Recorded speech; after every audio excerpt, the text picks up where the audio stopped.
Why me? I've been live already. It wasn't going to be me. Your feet are wet already. Oh, mate. Oh, how's it going, brother? You all right? Yes, I just wanted to give a quick shout out, man. Rebecca, how you doing, man? Glad you're recovering. How you feeling though? You know, Rebecca had the operation on her jaw. Yeah, she did. Yeah, I didn't go into details, but yeah, we've been going back and forth, just making sure she's okay. But yeah, glad to see you back, Rebecca. I really am. It's good to see you. And everyone else. Absolutely. Do you know what, mate? I've taken the photograph. Hold on, a minute. Okay, it's one thing I forgot to do. So my camera's going to go off, but don't worry, I'll still be here. So, but yeah, no, how are you doing, Hidden? How are you keeping? Right? Why is your camera going off? Simply because I need to plug my phone in to put the photograph that I've just taken off, because I need to show something that I want to talk about first. Because a minute, can you hear me all right? Yeah. Sorry, what's that you said? Don't take the mic. Hold on. Yeah, I'm just gonna transfer the photograph across, because something I brought up. I'm gonna be trying. Well, what I'll do, I'm gonna try and catch up with everyone here and say hello. Let's see. Yeah. We'll say hello. Oh, you can read too. Okay, cool. Yeah, I can see. Okay.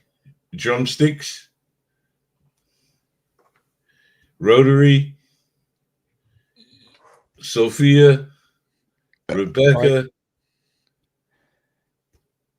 Right, there we go. Okay. Okay. I think we're there. How would you say that? Tanana? Tanya. Tanya. Nice to see you, Tanya. Welcome on in. Nice to see you. Sorry, I'm my eyes are not on chat at the moment. Do apologize. So I should come on screen right now. Shepherd. He's a toker for sure. Hell yeah. John Stokes. What's up? Sadie, how you doing? How you doing? I'm sure we said John Stokes. Yeah, we did. Corbell's cat. Nice to see everyone. Yeah, all our regulars. Oh, there we go. Have I got everybody? Did I miss? Oh no, I didn't call out. There we go. Corbell's cat. Nice to see everyone. How you doing, Real UFO? I did see you there. Sorry, mate. Sorry. Oh yeah, and Mr. Rocket Balloon himself. Rocket Balloon. Terrible. So yes, I'm going to have something that I wanted to try. So I've got this, which is a fever tree. Now it's a raspberry mix of like mint, raspberry, and Moroccan mint. I think I said mint 3 times then. Which I'm going to try with a bit of Captain Morgan spice rum, because I've been drinking it straight, and my missus is like, "No, you idiot! You need to put rum with it, or vodka." So, yeah. I missed 1-2 Saxon. Real sorry. Hey, Jose, nice to see you. Welcome on in. Spit about that. I'm trying to get you up. Run. Yeah. There we go. Like an old man when it comes to the internet. Oh man, why can't they make it easier for me? 420 and Morgan's. Yep. Highly recommended. Oh, God, it's a dream. Oh, that's beautiful. Sorry. Oh God. You know you did that on purpose because you leaned in to do it. Mate, I do apologize. Right. I'm with you, Drumstick. Let's get on with the show. Coffee and weed. Do you know what? When I used to smoke cigarettes, I used to smoke rolling tobacco. Coffee and that was like the best combination. Do you know what I love, Hidden? I don't smoke tobacco. I haven't smoked tobacco in like 5 years at least, 5-6 years. But I do love the smell of the tobacco pouch, not cigarette pouch, the cigarette things, but the actual rolling tobacco. Absolutely adore the smell. I shove my face in it and I'm like, oh, get it right in my nose. The one thing I love, man. I do. just tell everybody. If you didn't catch it, popped over to John's channel, and Nick's been on there previous. So, and we had Indeed. Thank you, John. Sorry for getting too. Can anybody ever get too? But thank you for getting. You know, thanks for letting me get stoned, man. I like getting stoned and talking shit. Yeah, the thing is, mate, you look like you were about to fall asleep. I look like I'm going to go to sleep now. Oh, mate. Oh, I tell you what. This is what we like doing on the show. We like to relax. We like to be on our element. We don't like to be. We like to make mistakes and own up to it. We have a laugh here. So if you want, yeah, come 420. Do like I do. Have yourself a Captain Morgan Spice rum with a nice cocktail mix. Beautiful. Well, not alcoholic. It's just it sounded really nice, to be honest with you. So. Before we get to UFO sightings, I have something here. So, could you remember Uncanny Expeditions Hidden? Could you remind me of his name? I can only remember his first name, which was Anders. Anders.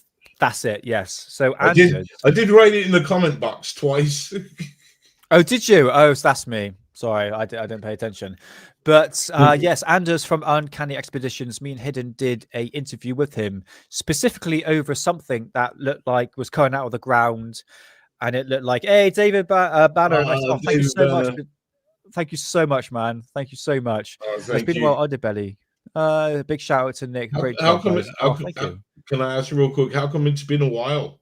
I hope there hasn't been any health issues or anything, but it doesn't matter. I'm glad you're here, and thank you. Thank you for the donation, man. Yeah, thank you. Much appreciated. Hope you're doing well, David. Hope you stick around to have a fat one. I'm rolling up now. Absolutely. Go ahead. So I'll leave that there. Okay. All right. Cool. So yes, we had Anders from Uncanny Expeditions on our live stream, and we were talking about that object that was risen out of the ground and it was up in the air. Could you remember what that looked like, guys? I did show it on Alien Addict, but I didn't go into much detail onto it. Nevertheless, we were kind of speculating what it could actually be, and I think member Anders was saying this is some sort of radar device. It was all speculation. Now, this video that he uploaded of this object in the sky, I tell you what, brother, I'm going to bring it up just to refresh people's memory. So I think it's important. See, the thing is, what is he? Are you there? Okay. The thing is, even though people were misrepresenting the video, it still looked great. I mean, for sure. The only reason why I didn't put it out there is because there was no source to it, and it was just through like looking around where I look, I saw this guy replying to somebody who posted the same footage, and he said, "Hey, that's my video. They just speeded up my voice." Oh, yeah, of course, yeah. I'm not naming the channel, but I think I know who you're talking about. Well, I started talking to him from there. Yeah. No, it wasn't a channel. It was on Reddit. On Reddit. Oh, yeah, because is your host American or from Bristol? Spot on. Yes, I am. I'm from the southwest. Or what's that? Brummie? What's that? Brummie? I never heard of that. We've got something called Bemmy, like Bemister. Brummie. That means if you're from Birmingham. No. I'm from Brummies. Everyone knows I'm from Bristol. It's fine. I just don't give away my location, even though I kind of did. But yeah, the thing is with Bristolian accents, why fools is we sound like farmers and pirates. Especially when I get really like triggered and edged on, my Bristolian accent really comes out like cider. Proper, that's another good word we use in our side of town. Old slapper, that's another one we like, amongst other slangs I could say, which might sound a bit racist these days. Like, oh, that's a bit harsh, Nick. It's like, no, it's just what we say. But nevertheless, I sound like a pirate. And when I stoned, I'm not sure what I sound like. I can't read. Anyway, what am I talking about? Oh, yes, Uncanny Expeditions. Bring this up, brother. Bring it up. Sorry. Bring this up. There we go. That's what we're looking for. So this object came out of the ground, and this is a massive shout out to Uncanny Expeditions, Manny. Anders, sorry. From Uncanny, yeah. Well, it's his channel anyways. Yeah. So is this object... Interesting things over the last year or so. I've been really excited to get back out here, spend another night camping out, and see what we can document. 2 seconds, guys. Sorry, I'm just going to skip up ahead. This is the object.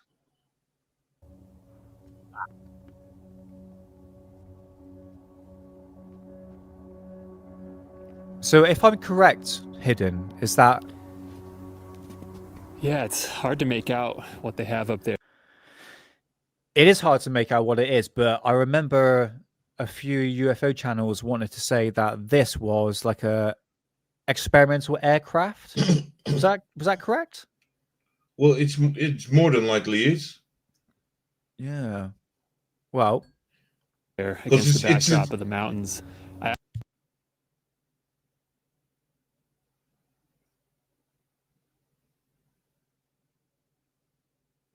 Actually, I'm at a little bit of a different vantage point than I was last time I was out here.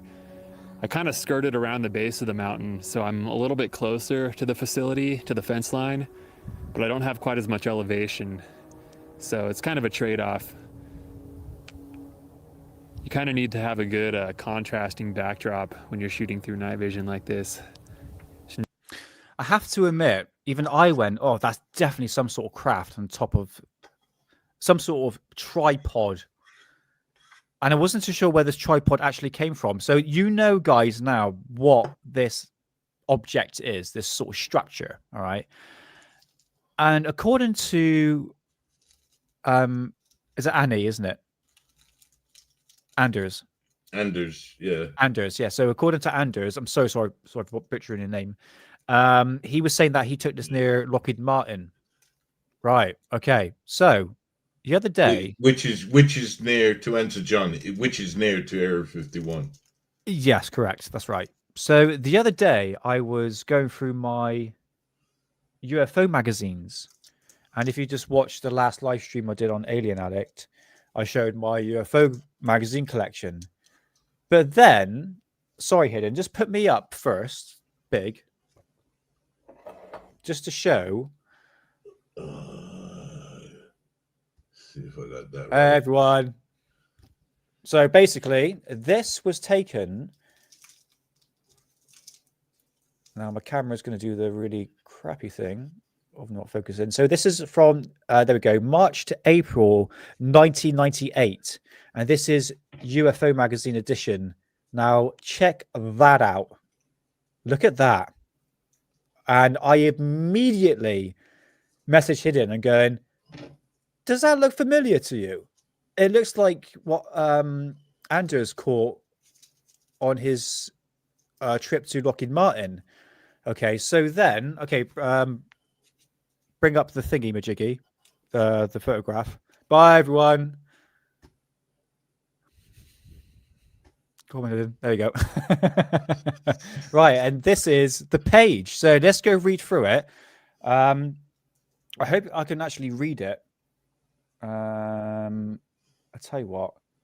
Yeah. Oh, this might be a bit of a lens flare situation going on here. Okay, right. So just to show what we're actually looking at here, it's exactly the same as what Anders caught in Lockheed Martin. But if you have a look at the actual headline itself, Lockheed. Okay, so this is hard. How do you pronounce it? It's Lockheed, isn't it? Lockheed. Yeah, yeah. You said it right. No, you actually said it right. I'm messing around. Lockheed Martin. So could anyone remember? Sorry. Could anyone remember this underground base structure? Remember this? This was pretty much in ufology quite a lot in the 90s, and it's shown a lot in my UFO magazines. I'm sorry, I can't find edition. my lighter. But this is the entrance. And have a look at the end of the runway. You actually see that structure right there. You can actually see the shadow of it. Now, Hidden thought this was a model, didn't you, you silly bugger? No, But- no, because that thing in the corner there, you see the thing in the red that said warning. I caught a quick glimpse of it, and I thought it said that it was a reproduction. Yeah. That's what I thought. Is this a model or not? No. Okay. There's because I mean, it's more authentic that they have that, because they don't want you to be taking their pictures and sharing it. Oh, for sure. So, or unless it is a model, and they don't want you to show it out there just in case the real. It's Hidden from Bristol too. No, he's from. Oh, I'm not going to give away your location, mate. That's up to you.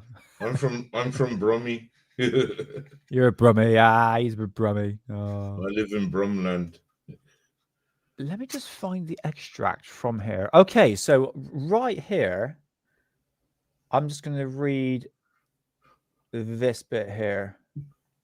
All right. Okay, ready? Okay. I'm actually going to read it from the page itself because the lens glare on it. So I'm going to leave it like that. And it's all just this little bit here. Ready? Wish me luck.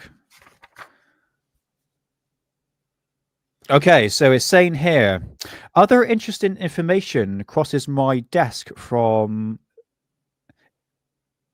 hold on. So basically this photograph is taken from Lockheed Martin Corporation, and it's saying here. I'm really nervous. I was saying, I'm slow down. Okay, so it's saying here. You're making me choke. Don't judge. Don't judge. So it's saying here, clearly visible in the photo are the underground entrance, as well as the huge 150-foot tall pylon that rises up from underground with a variety of objects affixed. Is anyone taking a piss? Affixed to it. So it's obviously there's an object affixed to it. Antennas at the end of the runway beam electromagnetic energy at the object on the pylon to test their stealth characteristics. I do not know the purpose or capabilities of the disc-like object shown in the photo. These photos were taken underground at the U.S. Department of Energy Nevada test site. They were obtained via the Freedom of Information Act. Shut up, Nick. One photograph shows a tunnel. Is there people taking the piss? Don't take the piss. My reading is terrible. I'm doing the best I can. Oh, where am I? A huge cylindrical section pipe be fitted together as a housing for equipment to monitor a nuclear blast. Both photos given, and so yeah, basically what this is, it's a radar system, a highly advanced radar system. Oh, fuck's sake! Sorry for swearing. It's the downside of my capabilities of reading on the show. So that's a radar. Yeah, so what it's saying here, sorry guys, so clearly visible in the photos are the underground entrance, as well as the huge 150-foot tall pylon that rises up from underground, which is a variety of objects affixed to it. Antennas at the end of the runway beam electromagnetic energy at the object on the pylon to test their stealth characteristics. So in one way, yes, it is a radar system. It's not. It's not? No, it's not. It's not. It's not because this is what happens when you 420 during the show. No, because it says that the pylon, they attach things to the pylon. So the thing rising up is the pylon. so they can attach anything. So it would be anything with stealth that they want. So they could easily put like on a boat on there if they want. Yeah, but it's saying here antennas at the end of the runway beaming. electro. They're beaming electromagnetic energy at it to see if like it says there, test their stealth capability. So it's for how. I don't know the purpose or the capabilities or the just object shown in a photo. Right. Okay. Huh. But how? In what purpose? This is it. I understand here. I mean, there's 1998. Bear in mind, but what would be the purpose to test this? Sorry, yeah, it's what happens when I 420 hard during the show. It kind of like woo goes out of my brain. But in terms of what this actually is supposed to achieve, what is the purpose of this? It's got to be risen up to a certain height, isn't it? When we look at it. Yeah. But it's the same object as what Anders caught in his video, just black. So this is 1998. So this is well, we could say we couldn't really. You couldn't say the color. I don't want to say black. It could have been white. Sure. Yeah. You're right. Yeah, because it was taken. But you remember they shut off all the lights as well. Yeah. Why falls? Yes, it's very. I'm smoking Stardog at the moment, and it's. Yeah. I'm not too sure, Rebecca. It was a radar. Nah, it's not a radar. I get what they're saying. Shall I pull it in? It is some sort of stealth craft that they're testing, and they could test because stealth they try to get on boats. I believe that's the whole thesis behind the Philadelphia experiment. Am I right? That they were trying to do. They were trying to do some sort of stealth thing with the boat. Oh no, that was to do with Tesla technology, mate. That was to do with Tesla technology. Yeah, but what were they still doing? Was it stealth? A beam electromagnetic impulses into the ship, or it was producing something like that, basically. Well, isn't it the same as what they said? What that article just said that they were doing? Beam electromagnetic. Yeah. To test out the stealth. Yeah, it's saying there, on the runway, beaming electromagnetic energy at the object on the pylon. Yeah, this is it. I tell you what, guys, I'll do a follow-up on this because I just took me by surprise when I saw this in front of the UFO magazine. And obviously Canny Expeditions, Anders has literally filmed the same object at night.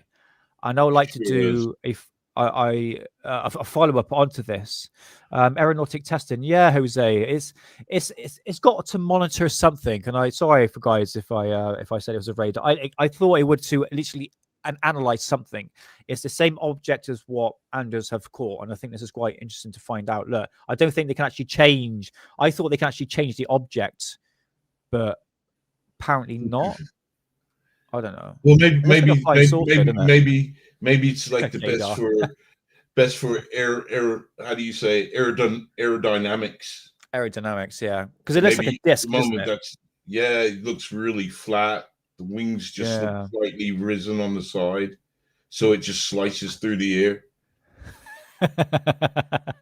Looks good, man. Looks good. It is good. Yeah. So there we go. I thought that was quite interesting to show you guys from 1998. So it is a real thing. Did you see that new Atlas photograph? Yeah. Yep. Not the one that I've shown you. It's actually a dildo stuck onto a. I've not seen that one. Yeah, I saw it. You showed it. He was quite proud many times. Yeah, I'm very proud. I'm so proud. Oh dear God. You know what, mate? I tell you what, going through trying to find content for that hour show, it's like, brother, you come across the absolute nonsense, AI clickbait stuff. And I tell you what, that popped up, that photograph. It's like, yeah, that's it. It was Sophia, the space dildo popped up. You can't see it; it's all blurred out. But someone put 3i Atlas, and it looked like it was genuine. and it just made me laugh. And I thought, you know Yeah. what? It's the first time That's on the the one. UFO page. You need to have a laugh, and That's the one. And do you know what? We were riding with it. I thought, do you know what? We need stuff like this. You know, stop taking it too bloody seriously, for Christ's sake. You know, It's just unreal. I seen some guy talking about how everything's gonna happen, and this what you have to get ready for is this thing's gonna stop, and then quoting is it the 3-body problem, which I've never watched, so I don't know what they're on about when they're quoting it. But all right, okay. I'm going to tell you. I'm going to tell you something now, right? There's this YouTube channel. I'm not going to name who it is, but I showed it on the last live stream on Alien Addict. But basically, she keeps on putting out these live streams about 3i Atlas, and I'm not joking, mate. In the first 5 minutes, right, she was saying basically, I'm not going to name who it is, and I don't want to bash people, but this is what I got from literally the first thing about 3i Atlas that came onto my algorithm for YouTube. So she's saying basically, are you feeling drowsy, mood swings, fatigue, feeling like pissed off, waking up at unusual times in the morning, sleep deprivation, buzzing ears and the sound and all that. Yeah, all that. Okay. Yeah. Okay. Emotional flatness, head pressure, sadness, for no logical reason. Not sadness, because I'm always stoned, and that's why I'm tired. No, I'm not always stoned. All of that, what I just mentioned, plus the rapture, a new spiritual age and enlightenment, changing of energy and our solar system. It's a gateway to spiritual energy. 3i Atlas is also it's going to activate our pineal gland, the third eye, and we become a new superhuman, a new DNA activation, Planet X and Nibiru, all because of 3i Atlas. All of that, and literally in a span of 5 minutes. And this is someone who can actually communicate with, extraterrestrials, the Galactic Federation. And I thought, I think you're loopy. I honestly like. I feel the same thing, but the thing, I've been taking codeine for the past 3 weeks, so yeah, of course, going to feel like that. I went back to boot camp and it nearly annihilated me. But to be honest, right? I'm 50, so I feel 80% of that shit. Yeah, like everyone does, and everyone's blaming it on 3i Atlas. Do you see what is? You understand, like all the nonsense that plays with it, you know? Yeah, it's a bit loopy, drumstick. It's, but it's funny. It's funny. Yeah, you got codeine. Yeah, nice. Honestly, I had my wisdom tooth taken out because the pain was horrendous. But yeah, I was on codeine for about 3 weeks, so I've been feeling like everything like that, you know, for drowsiness, waking up unusual times. I think it just comes with the weather. The weather has just sort of gone downhill, isn't it? You know, so I'm rambling. Nick, shut up. Everyone wants to hear about UFOs. Well, don't worry, darling. So I don't mean that in a horrible way. Does anyone say darling these days? Is that you right, darling? How's it going, darling? Right, Eden, darling?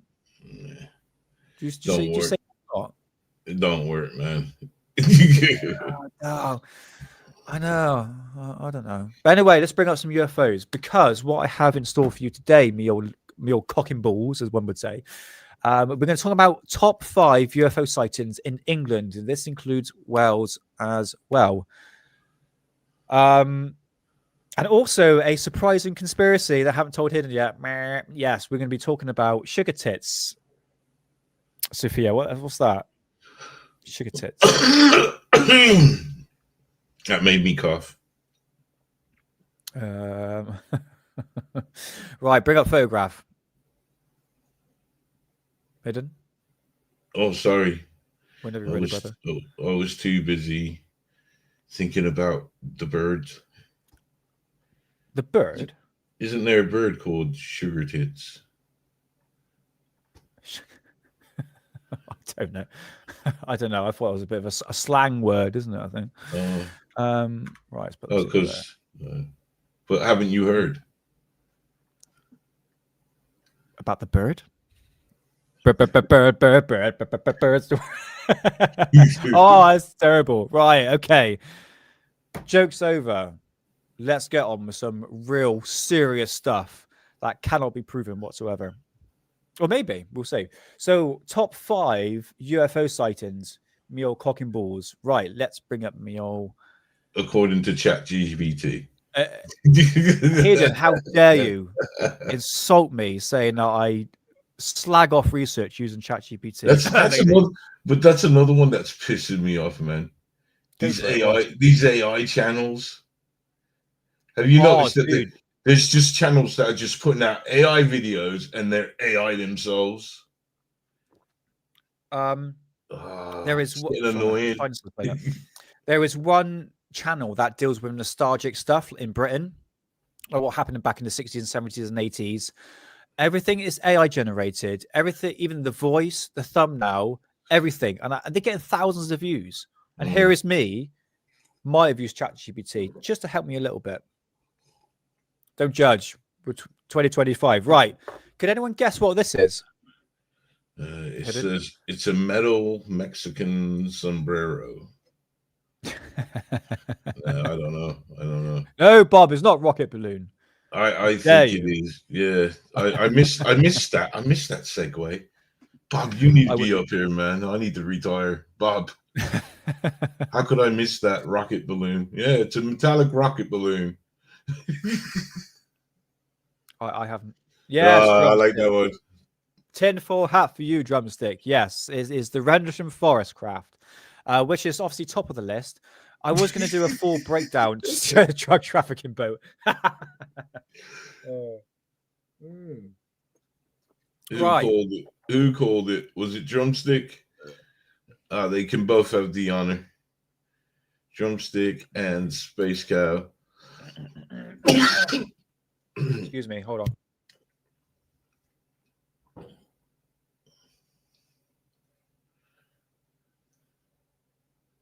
Two seconds. Rendlesham Forest is Rendlesham a Forest. It's a forest, and this location is in Rendlesham, and that's all I can tell you. Isn't this the one with the orbs? Yeah, don't worry. Don't spoil it. I've got a script here that ChatGPT may or may not have helped me with. Right, so the Rendlesham Forest incident in Suffolk, from December the 26th and 28th of 1980. All right, so the Rendlesham Forest incident is one of the most famous and best documented UFO cases in the world, often dubbed Britain's Roswell. And do you see what happens here when I actually slow my reading down? It helps, isn't it? Oh my god, my nose. So yes, the date of this were two separate dates. The date was the 26th and 28th of December 1980. And the location was in Rendlesham Forest, Suffolk, England, near the RAF Woodbridge and RAF Bentwaters, both then used by the US Air Force. Now, there were multiple witnesses by USAF personnel, including senior officers. The nature of events, obviously repeated sightings of strange lights, allegedly landing and physically tracing into the forest. So night one, this is December the 26th. I tell you what, before we get there, this is so typical English mentality. They always got to bloody write something stupid and desecrates a bloody drug trafficking boat. How dare they? Look at it. I mean, you've just made it worse, for Christ's sake. See what I mean, Hidden? You just see it everywhere. But anyway, it's probably fake and gay. Nevertheless, let's get into the first night. So around 3:30 a.m., a U.S. Air Force security patrol, I do apologize, at RAF Woodbridge saw lights descending into Rendlesham Forest, just outside the base perimeter. Believing it might be a downed aircraft, several airmen, including Jim Pennison and John Burrows and Ed Camberslag, when to this, it says slag there. It literally says Canberra slag, whatever, went in to investigate. So we had 3 personnel went in to investigate. They reported seeing a metallic triangle object in the forest floor with strange markings. Do we have that here? I think that's just a landing site. So glowing lights and a misty atmosphere. So there was like low fog at that time. And Pennison claims to have touched the craft and saw symbols etched into the surface, which later compared to hieroglyphics. That stuff there underneath the dreadful graffiti right there. So after several minutes, the object allegedly rose silently between the trees and shot off. Now, local police were later called out, but saw only the distant lights from the Ness lighthouse. So remember that lighthouse was pretty much as the debunk sighting for this strange lights that were appearing in the forest. So was there any sort of physical traces, one would ask? So yes, there was actually. So the morning after, investigators found 3 small indentations. I'm going to bring it up now. So 1, 2, and 3, where my cursor is.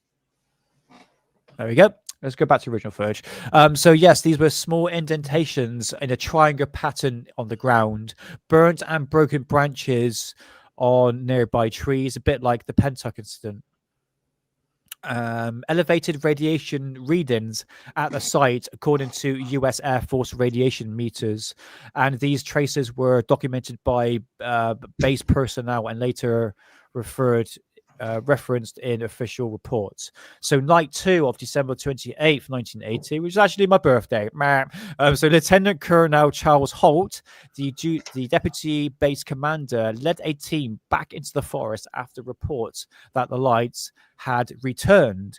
He brought a tape recorder, which we'll get to in a minute, and his real-time audio recorder, known as the Holt tapes, still exist. The men describe flashing red and blue lights moving through the trees, a bright object resembling an eye moving in the forest, beams of light appearing shining down from the object.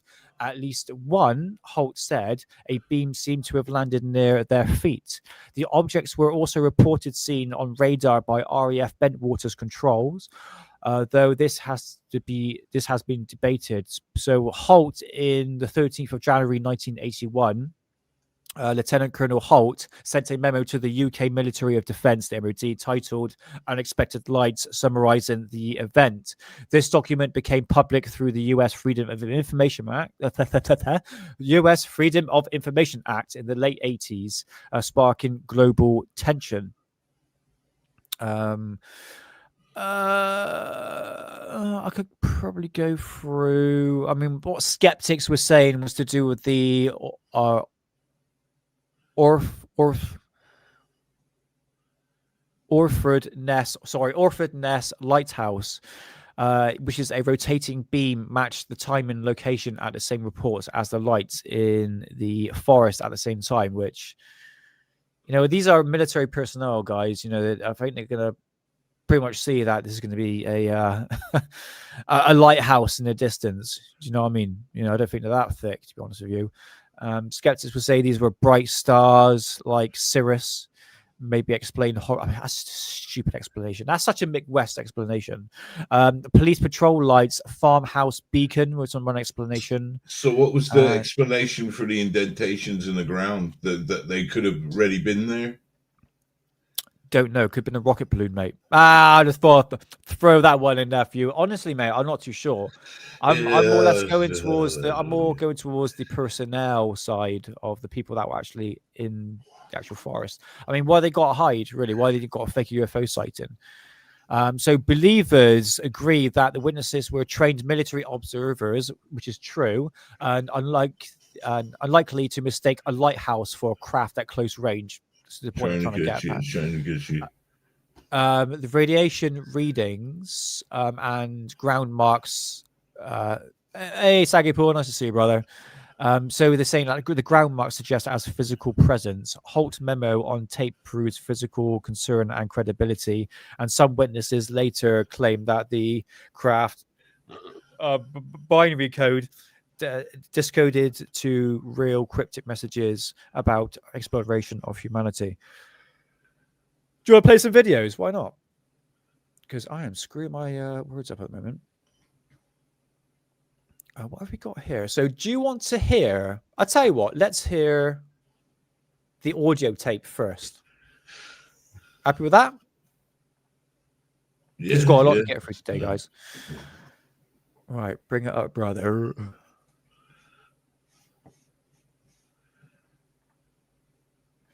See, I don't know much about that one, but I weren't never really interested in that one. What do you think? Is it a good case or nah? Yeah, not too sure. Right, so this was on. What do you guys think in the chat? So what's this we're listening to? So this is the actual audio tape from them actually witnessing the object itself. So this is Colonel Holt's tape that was taken on the 28th of 1980. Ready? I should say suspected impact point. It's 18 minutes long, but I'm going to skip ahead. You don't mind Bob Lazar? Yeah, Bob, thank you for letting us use your video. No, he's in the chat. Oh, Bob Lazar, yeah, he's always there. 7 tenths right there in the center. We found a small blast, what looks like a blasted or scrubbed up area here. We're getting very positive readings. Let's see, is that here the center? Yes, it is. This is what we would assume would be the dead center. Just bring it up more as we go along. Hold it in here now. Up to 7 tenths. Or 7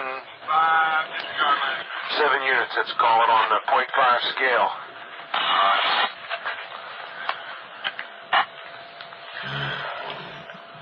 Okay, why don't we do this? Why don't we make a sweep?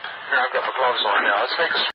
Moody, are you talking about the video that Professor Simon Holland did, saying that what they were using in the forest in Rendlesham that day was actually a DEU, a direct energy weapon, which what Moody is saying here, which affects human minds. I just see it there.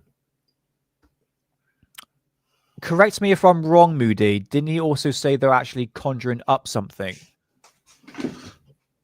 Not too sure. If you can correct me on that one. Sweep out around the whole area, about 10 foot out, and make a perimeter run around it. Starting right back here at the corner. Back at the same first corner where we came in. Let's go right back here. Don't let depend upon you counting the clicks. Okay, that's how they usually get. Then I can put the light on it and sweep around it. It was flat. Oh my God! Why? Why? Oh, why? Is that Saggy Paul's comment? Yeah. No. Oh right, okay. Here's the other one. All right, that's fine. I understand. Why?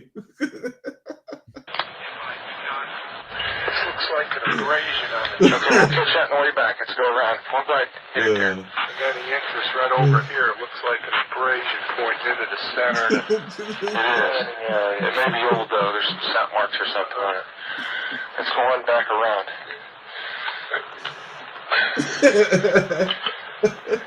Alright, so it gives some extension on that.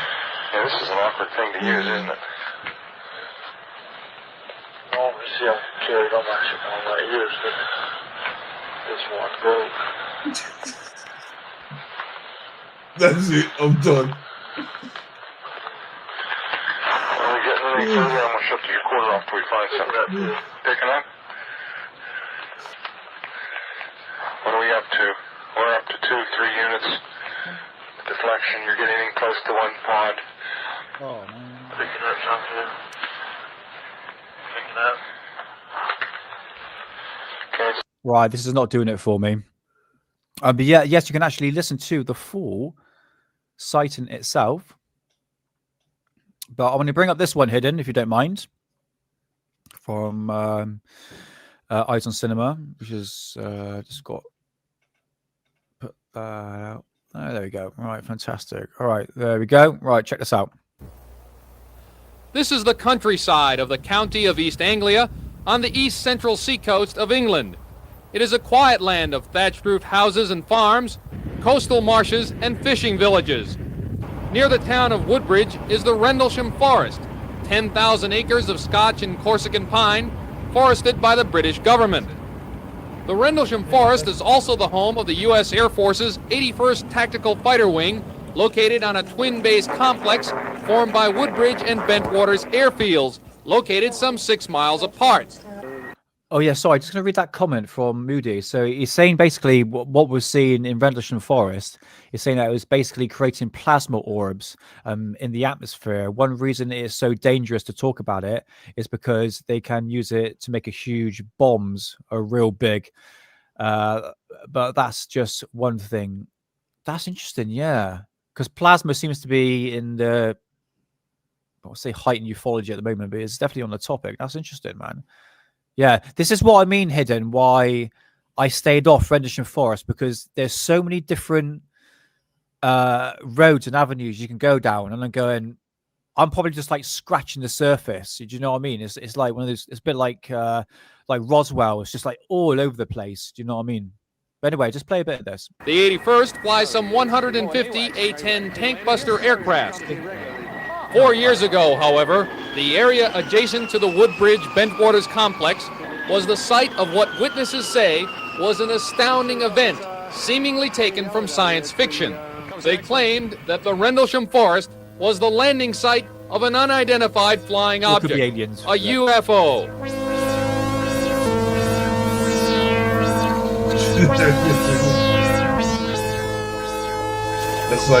That's like 70s horror movie stuff. It is, isn't it? Yeah. Honestly, I tried the new hoodie. Go away, and here's the Alex. truth. This fleece is thick. It's made from No one cares 340 about your fleece. One of the witnesses is mechanic Jerry Harris, who owns a car repair shop just off the runway at Bentwaters Field. I suppose it must have been there, as far as I know, for 3/4 of an hour. Must be something like that. And all of a sudden, I blinked and it was gone. Gordon Levitt, a game warden who lives in Orford near Woodbridge, saw it too. First of all, it looked as though it was an aircraft. The light was coming in. It appeared to be quite slow, and then it speeded up, and it came towards the lodge. And the closer it got... All right, cheers, Moody. Yeah, much appreciated. I'm going to look into that a bit more. Yeah, thanks for that information.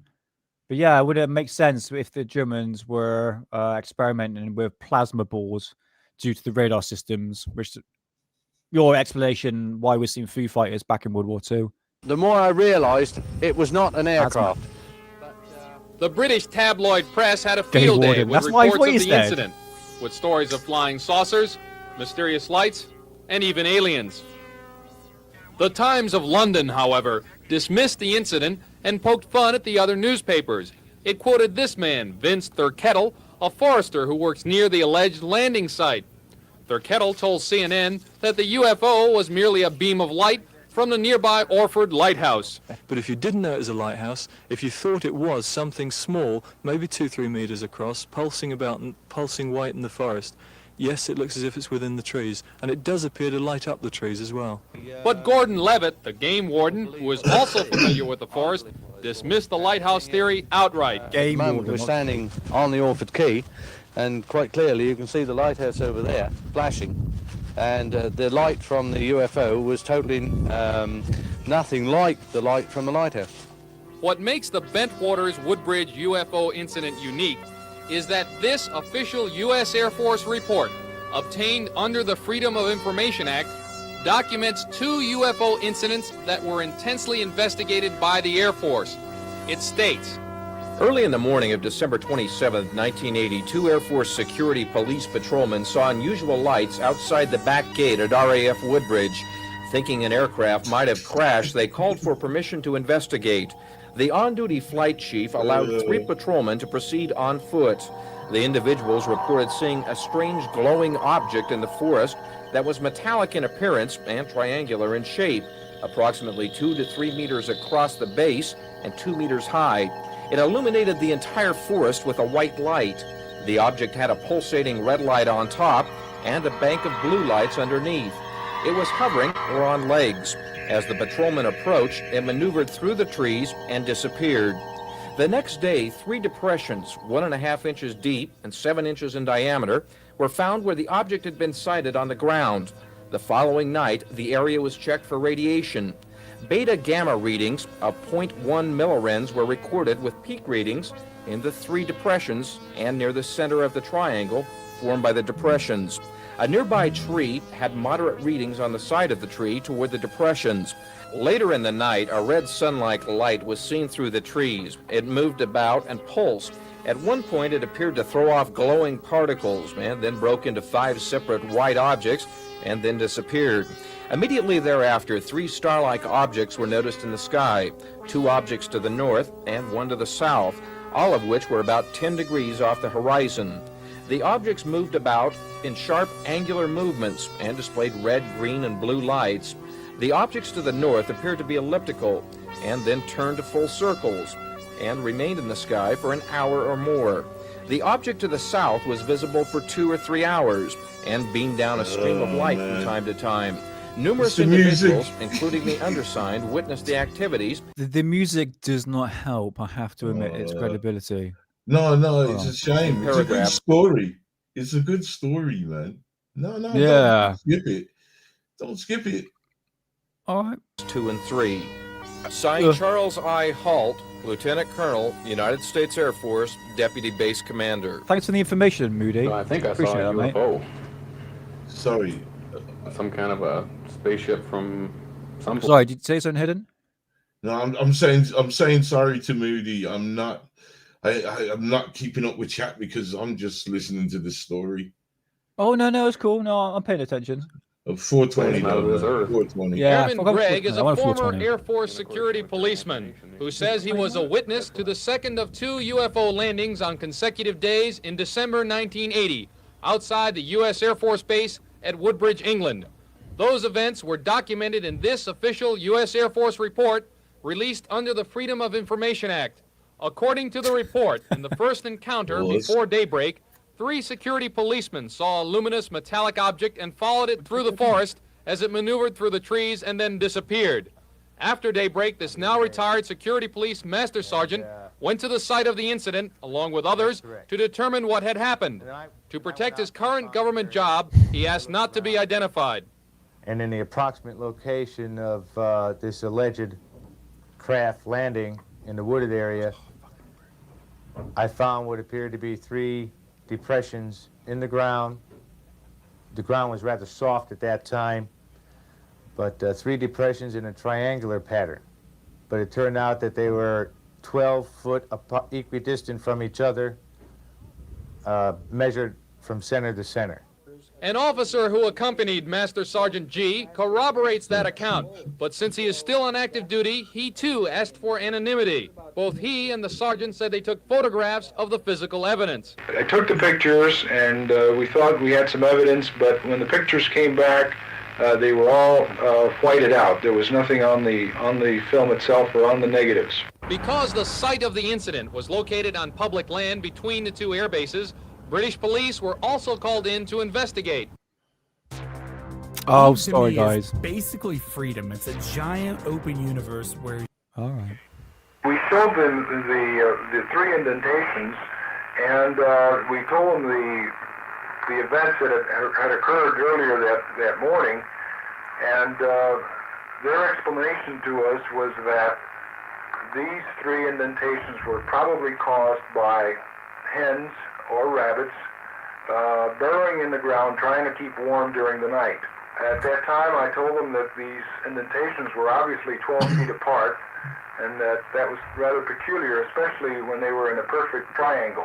Their reply back to us was that since UFOs didn't exist, they would put on their report that if they were animals that had made these indentations and nothing else. According to Air Force sources, the Deputy Base Commander, Lieutenant Colonel Charles I. Halt, later the author of the only known written account of the UFO events, advised a heightened state of surveillance in case the UFO returned. All right. Okay. Right. Well, I tell you what. There's this one short video of. No, I'm not saying that video's bad. I'm saying what that guy just said there was bad. Yeah, for sure, for sure. I mean, I've got quite a bit to get through, mate. Do you want to continue playing? I mean, you've got another like 10 minutes here on this one. Or are you happy for me to move on to the next UFO incident? Or there is a recent video, well, from 2017 of Charles Hull returning back to Rendlesham Forest, which I guess I can bring up here. What? Okay. Bring this up, man.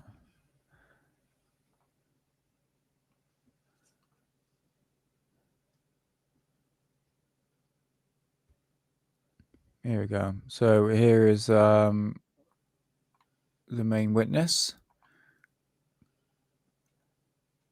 I think it's still a military trail, base. Which was significantly improved now. It was a ruddy, muddy dirt trail. We turned here in the Jeep. We went up there about 150 or 200 yards, and there were 2 or 3 pickup trucks, 6-passenger 4-wheel drive pickup trucks with light-alls, and 10 or 15 cops there. We stopped there. That's when we looked into the forest, and they said, there's where the landing site was the first night. And we went in there. Now, you can't do that now because the forest is too thick, but in those days there were tall Corsica pines with a tall canopy, and you could walk underneath very easily and see very clearly. In fact, from here you could see back to the east gate. Through here, and we stopped somewhere back there at the site, and that's when we saw the object out here, and it came into the forest. It went through the trees, bobbing up and down, traveling primarily in a horizontal plane, but it would go up and down a bit. And we tried to get close. We came up toward the fence, the barbed wire fence up there, and it went back out into the field, and then it exploded silently into objects, white objects, and disappeared. So we went out into the field looking for any residue because it was dripping something that looked like molten metal or sparks were coming off it. We found no evidence. That's when we saw the objects in the sky. So would plasma do that then? If it's some sort of plasma orb, will it give off some sort of external spark? Just out of curiosity. To the north, and then later the ones to the south that sent down a beam. Down there, yeah, we were down there about 100 yards, looking at the farmer's house is over there. If you look at the bottom of the house, there's a big hedgerow, was not there. There's a row of windows top and a row of windows bottom. When the object went out into the field, we could see it reflecting off the windows top and bottom. In fact, so brightly, I was concerned about the people in the farmhouse. I mean, it looked like it was on fire. We watched it till it exploded, then we went out into the field, and we went across the field, past the farmer's house, and across there's a road in front of his house, a small road, and some brush. And we wandered through a small stream, and everybody got wet, which discouraged us from staying out too much longer because it was cold and damp and windy. And went out in the field on the other side, and that's when we saw the objects in the sky to the south, and the object sent down to beam on us. Sounds convincing. Monkey it here. It don't sound like no lighthouse. Yeah, this is what I mean. This is what I mean by such a massive rabbit hole. Just something that Monkey Cylinder is saying. So plasma is what you see when starship like SpaceX enters the atmosphere. Extreme heated friction between matter and the atmosphere. Yeah, because it produces like I know what I mean when it comes in, it produces like the shield sort of effect.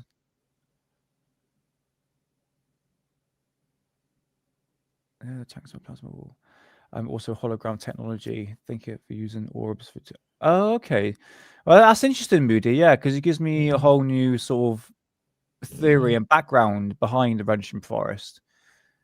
But they said, obviously, the witnesses said that it was a craft with a red blob of orb on top of it. But to say it's the lighthouse, I don't know. I think what you're gathering, what you're saying here, Moody, it was. What's your theory on the lighthouse, Moody? Because you seem to know a lot about this sort sort of plasma ball technology, which, like Rebecca was saying, kind of nail on the head, really, to a certain degree. But it's something that I need to sort of really look into. But yeah, some sort of DEW direct energy weapon technology. Yeah. G weapon. DEW. Oh, yeah. Right. I know the other one. Hey, Sadie, nice to see you. Right, I tell you what, I'm going to bring the photograph back up. So maybe at some point, we'll bring back up the Rendlesham Forest once we do a bit of a deep dive into it. Because, like I said, I think it's such a deep avenue to go down. Well, I think we as people listen to the story, the eyewitness account,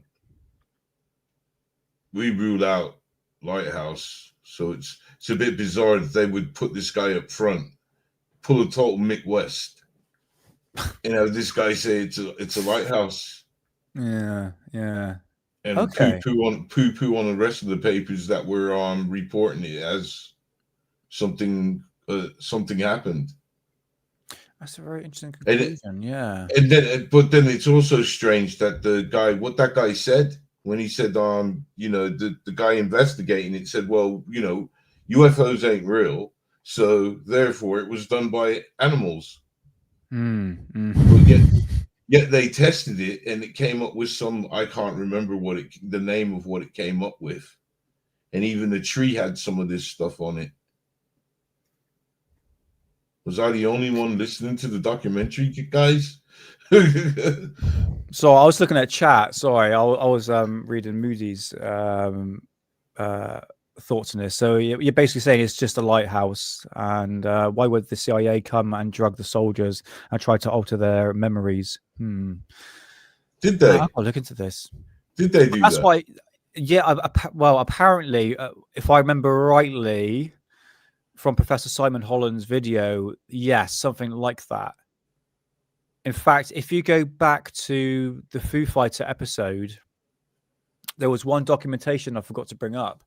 And apparently one of these orbs that was next to the aircraft, the B-52 bomber, the pilot actually had some radiation background. But I think he became like seriously ill after that incident. And he apparently had radiation, something to do with going by what Foo Fighters were actually just plasma orbs due to these radar systems that the German had at that time. Kind of makes sense, feeling sick, fever, like we're all feeling at the moment. Is there plasma orbs everywhere? But nevertheless, we'll move on from that. Hidden, could you please bring up the photograph? Sorry, I was doing you now, reading Moody's comment. Okay, so they're all fallen out. So all the eyewitnesses have all fallen out. But our next one, mate, a lot of people might have seen this photograph, and we're going to bring up my notes right here. I haven't seen it. Well, wait. It's called the Ickley Moor Alien Encounter. Yes. Have you seen this, brother? I think I have. That looks familiar. Yeah. Well, that's zoomed in from something, isn't it? It is indeed. I'm just going to. I think I've seen this. This looks very, very familiar. There we go. So this was taken in Ilkley Moor, UK, in 1987, and I'm just going to give you a basic background before we play some more videos. So yes, each sighting I'll have a couple of videos to play.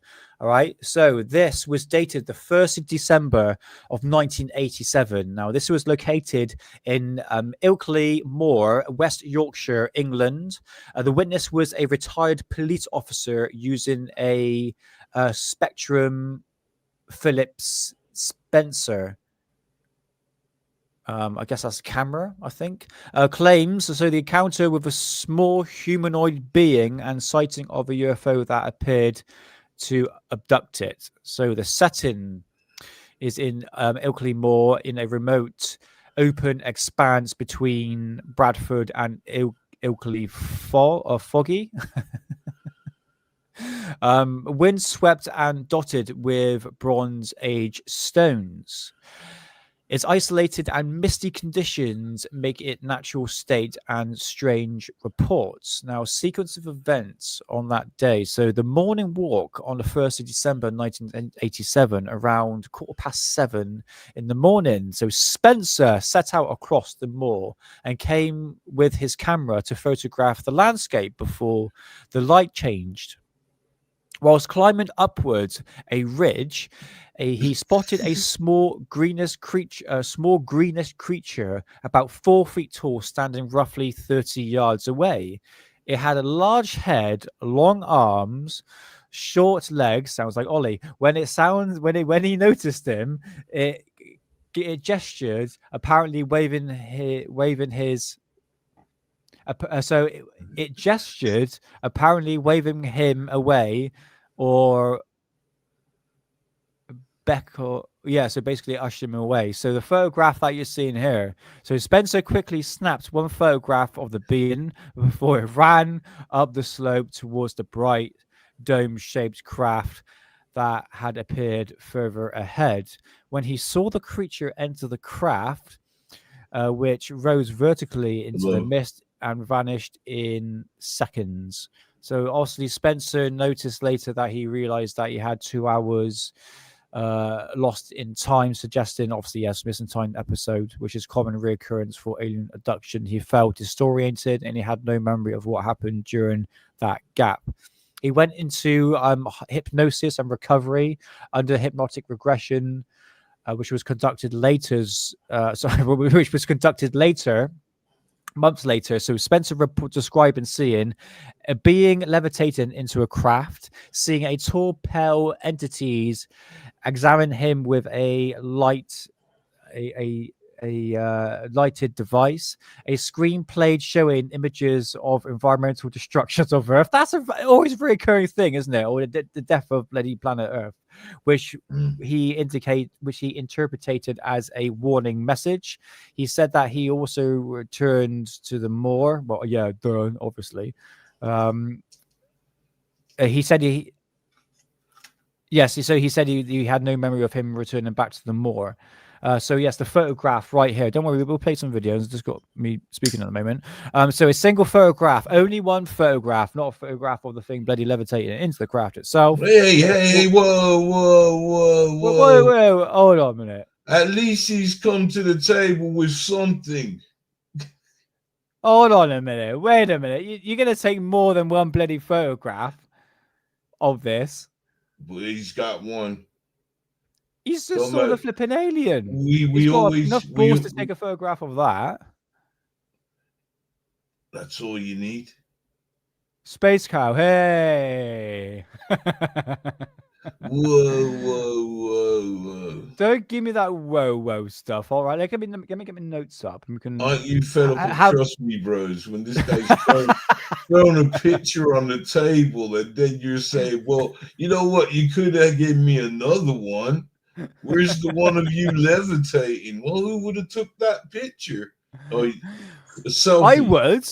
I would. I'm sorry. If someone's got a camera, they're going to take more than one photograph, brother. One or more photographs. But all right, this could be real. As my 420 brain at the moment, which is going to get even more 420'd in a minute, I'm going to say that this is real. Sort it. Why not? But anyway, so this photograph shows a small figure on a slope, and it is grainy and analyzed by various groups, produced conflicting conclusions. Some said that the outline looks humanoid, but could easily be a person or a model. Others thought that the proportion the proportion of this humanoid or alien was practically non-human. The original negative was later examined by photo experts at the Kodak lab in Hemel Hempstead. They could not confirm either hoax or authenticity, so saying only that it shows no obvious tamping. Now let's get to the skeptics. So the skeptics would say that this is a misidentification of a walker, an animal, or trick of perception, or perspective, I should say. Deliberate or semi-conscious hoax, a vivid hallucination amplified by hypnosis. But you got a photograph. Stupid. That's such a Mick West excuse. Mick West doesn't believe the clip, ladies and gentlemen, and there is no independent collaboration, radar data, or physical trace. When was this? How old's the picture? 1987. Hold on. Yes, December the 1st, 1987. Right. This is later on in the same location. Right here. And this is the original photograph. Sorry, it's really grainy, guys, but this is what we're seeing right here. Okay. I'm going to go back to the creature itself. Hold on. Yeah. I don't know. I do like it, though. When it came up, we need to see the original pic. Moody, I really struggled. I am not joking to find the original pic, which is this one here. You can see on my cursor right here. It's like the background shot of it. Hold on a minute.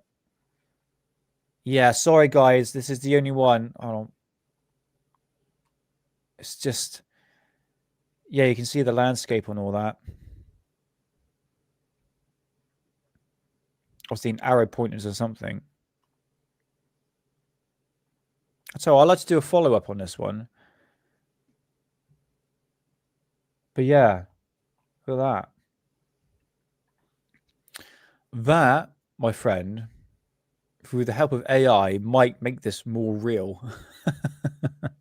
All right, where's my Rizzler? Where are you, Rizzler? Hold on, I need to get a Rizzler. Hold on. But yeah, because the original pic, what I actually saw. Oh, the original pic, right? Okay. Yeah. Hidden thoughts. 2 seconds. Just gonna grab a Rizzler. I don't know, man.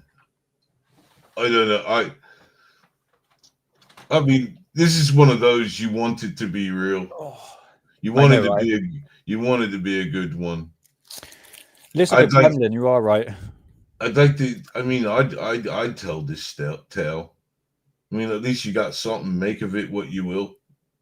It's not better than trust me, bro. Yeah. I know, man. But I thought it was quite interesting to actually bring out, because I have seen this photograph floating around. I didn't know where it actually came from, but now you know. But nevertheless, like we always do, we're going to play some video. Hold on, which is that one? That one, yes, bring that one up. So hidden, me old cock and balls.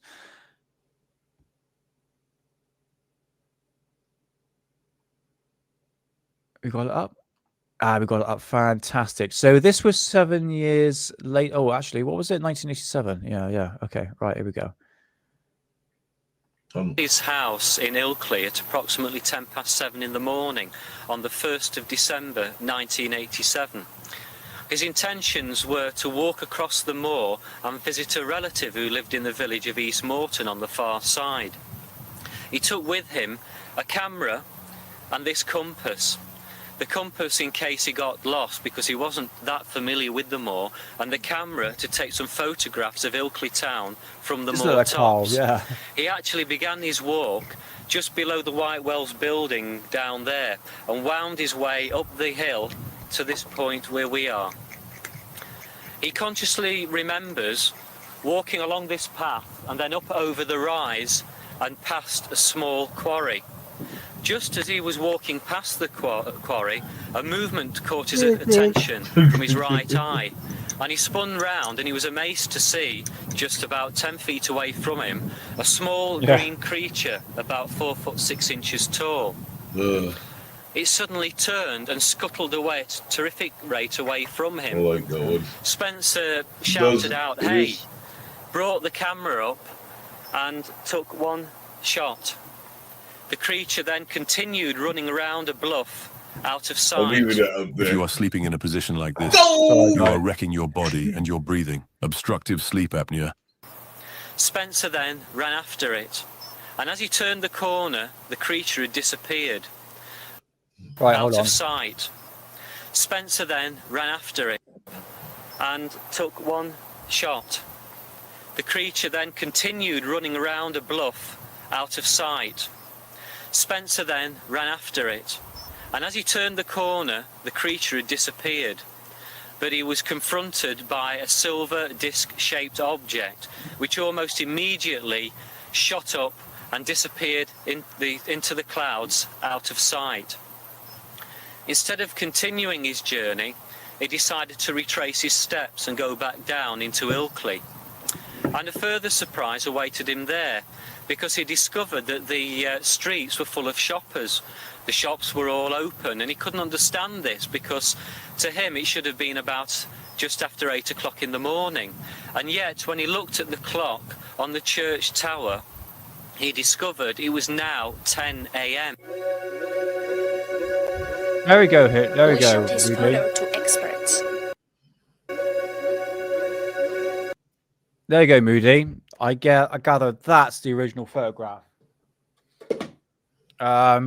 Still pretty good though, isn't it? Well, it's a very interesting picture. My impression is that it made my blood pump.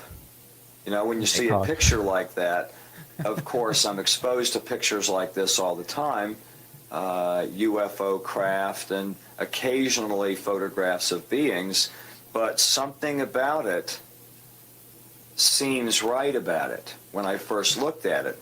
Of course, there was the skepticism that always goes along with it, because as a scientist, I'm to rule out photographs that would have some aspect of a hoax. It doesn't seem like it's a hoax. It seems that it is what the witness reported. We heard about it from the chap himself phoning me, inviting us to go up there to show us a photograph he'd taken of this creature. We went to see him. Hey, Jason. Well, the first time we went, good, we were mate? a bit late. We got there in the dark. He took us up on the moor in pitch blackness just to show us the spot. And then we went up again. We took Peter Huff with us this time. We did an interview, half-hour interview on tape. I lost And it, man. then we suggested that, you know, he had this missing time period. We suggested All right, that Moody. When it comes up to the photograph again, do we'll a look. hypnotic regression for him if we could find something to do it, and if he agreed to it. At first he was a bit worried about hypnotism, but we reassured him, and after another week he agreed that he would like to be regressed under hypnosis. So we brought him here to my house, together with the Dr. Singleton. They met on a Wednesday and they had a preliminary discussion. They agreed to do the session at the weekend, on the Saturday, which then took place, which explained all the missing time period that the witness had about meeting these green creatures and being taken in the craft and shown various moving pictures. And it also explained his compass being reversed. It had been in a strong magnetic field, which apparently connected with the craft. Yep. As far as the case itself is concerned, I'm 100% sure that it's genuine. Hypnosis was carried out by a clinical psychologist, and we discovered that, in fact, the story did not begin with the taking of the photograph. It began at this point here, just a few yards from where we're standing. It was at this point where he noticed the small creature coming down the hill towards him. All right. So what Moody is saying is that the left arm is more longer than the right one. Is that right, Moody? Could be cracked. He stopped because he was absolutely petrified with fear and wanted to turn and run, but he discovered that every muscle in his body was paralysed. He couldn't move at all. The creature then turned round and started going back up the hill, and he discovered, to his horror, that he was actually following it, but he wasn't walking. He was now levitated a few inches above the ground, similar to a balloon being tethered by a piece of string. He was pulled Oh, that's some powerful smoke right there, brother. up the hill, over the brow of the hill, and into the small quarry at the other side. Okay, the other In one the then. quarry, Okay, he saw for the first time the silver disc, and a door opened in it. Yeah, but he has no memory of actually going inside the object. That's what I was going to say. Space Cow said freak out. And saying, but he didn't know none of this happened. This until afterwards. Until he got hypnotized. Yeah, because like Moody was saying, you know, that can easily implant, you know, false memories and I've heard about that. It can do, but what if it didn't though? You know, that's the argument. Sure. Overwhelming blackness, which then disappeared, and he found himself in a white room. He was very brightly illuminated with white light, but he could see no source for that light. He heard a voice in his head telling him not to be afraid and ordering him to lie down on a table which was in the room. This he did, and he found he couldn't move, and he was surrounded by 4 or 5 of the green creatures. I'd be like, I'll lay down if you give me your best space weed, and then we'll talk. They carried out some kind of medical examination, which basically involved anal probing, fluorescent light in the shape of a tube, which passed along the length of his body, much in the way of a body scanner. He was then told he could get off the table and given a... Here hidden, after like all the abduction cases that we've done, not a lot of them, there's always been like scanning of the body. Well, yeah. Yeah, I'm not denying it, but it's like a reoccurring thing, isn't it? Well, wouldn't you, if you're interested in something, you didn't want to kill it, and you had the technology that you could see how their organs work, you know what I mean? Just by scanning it. I would do that if I was an alien. Wouldn't want to kill the person and cut it open and have a look.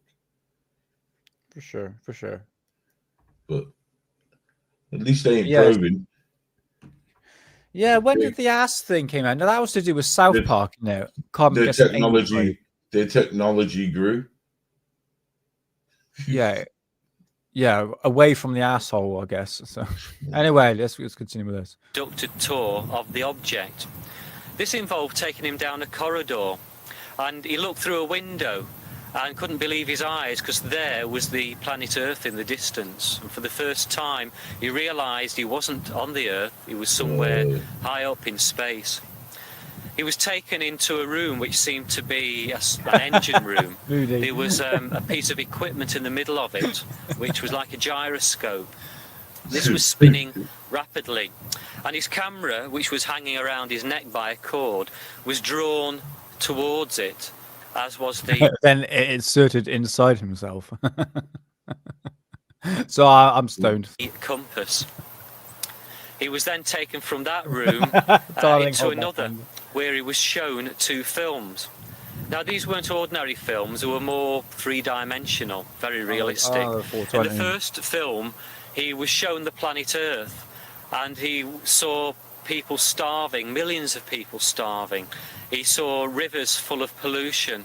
It was the worst parts of the planet Earth now, but made much, much worse. It was our own future.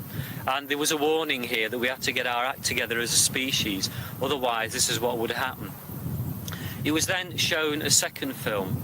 Now, I believe this was very personal, because neither under hypnosis nor consciously since will he discuss the details of this.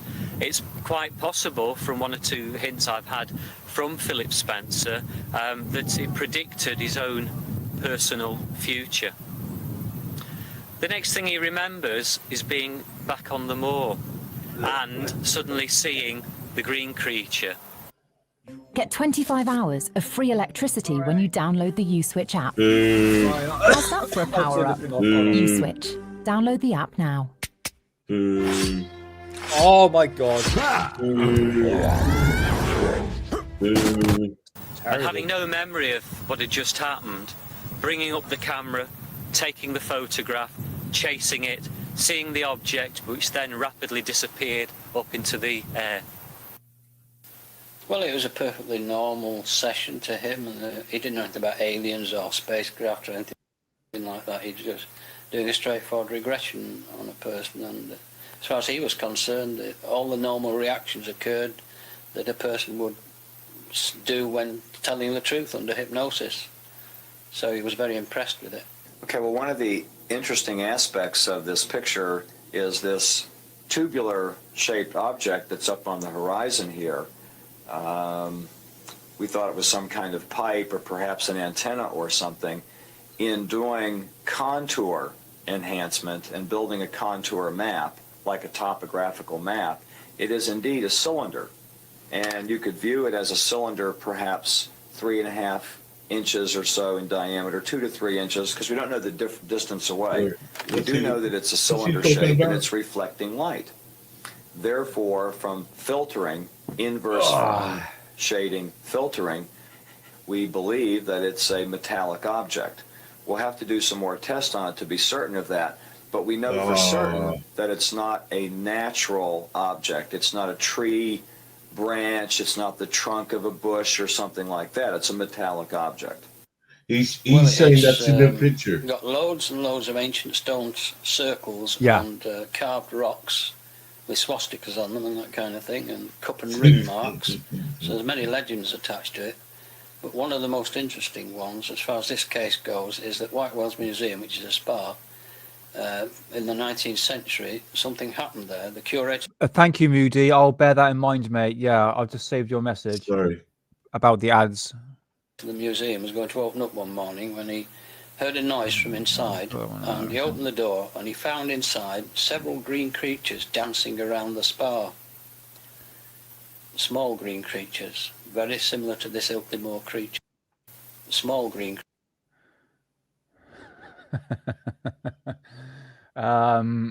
Yeah. Okay. Creatures. Right. Well, that is the. What was it called again? The Ilkley Moor alien sighting of 1987. So I thought that was quite interesting, Hidden. What about you? What do you think about that? I like the pic. Yeah, I think that's really good.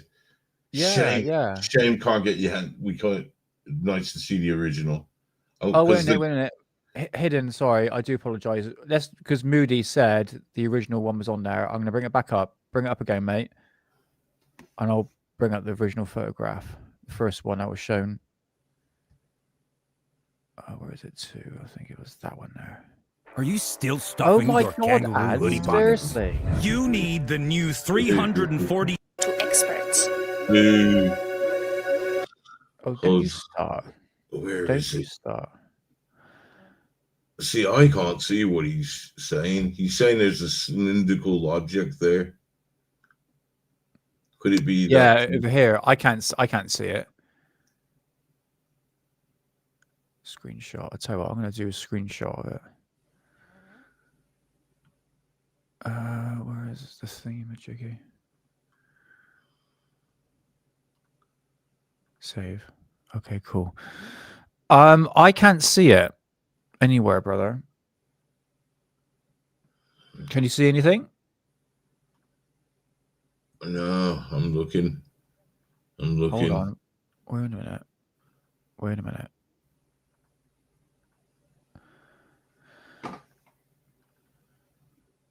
Right, I tell you what, brother. We're going to come out of that. I've just taken a screenshot of it so we can actually zoom in. And I'm going to bring that up for you right now. No, there was just one photo. Just one photo, yeah. Bring it up, man. This is the photograph. This is a screenshot from that YouTube channel, all right? So, yes, this is... Well, apparently there's supposed to be a craft where my cursor is. It's a very long arm, isn't it? Very, very... Yeah, it looks like it's got a third arm, isn't it? I mean...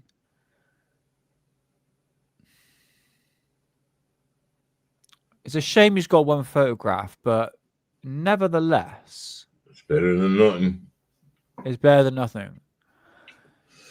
So, yeah, thoughts, Hidden? Just a final conclusion before we move on to our next sighting. And people in chat. I like it. Oh. I do. I read it gets put about in ufology, as me being a historian into ufology. Yeah, I find it interesting. So that is the alien looking for some space weed. You ain't finding none out in the woods. Oh, I know, man. I know, brother. I know. Right. Been there, done that. Bob says lighthouse. 100%. Dear. All right. So we are going to move on from this case into our third case for today. Can I bring anything else important? So note these images of the small humanoid figure and a more slow reported vehicle. All right, okay, so let's move on to this case. Oh, no. That one there, which was a sighting on the 23rd of January 1974. This is in Wales, and I do apologise, Sophia, if you're still in chat. I will butcher these names, these Welsh names. How would you say that word, Hidden? Brewyan Mountains. Is it North Wales? Okay, beautiful. North Wales is beautiful. Or the whole part of Wales is amazing. So the reports here saying that there's a loud explosion, earth tremors, and mysterious lights. Berwyn. All right. Okay. I think that's why. Berwyn. Okay. Cool. Mysterious lights on the mountains claiming of military involvement. Now, the explosions and tremors happened. Do you know what? No, let's just read a bit here. So around about. Oh, it's an hour from you, Rebecca. All right. Dengbingshire. Is that right? Dengbingshire. So what happened? Around about 8:30 in the evening, residents of this beautiful village heard a massive explosion and a bang that felt ground shake. Many described as a lorry crashed into the house, so it was quite a large explosion.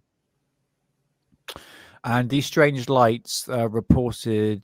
I tell you what, I'm just going to show the video instead, if you don't mind. I don't mind at all. That's cool, mate.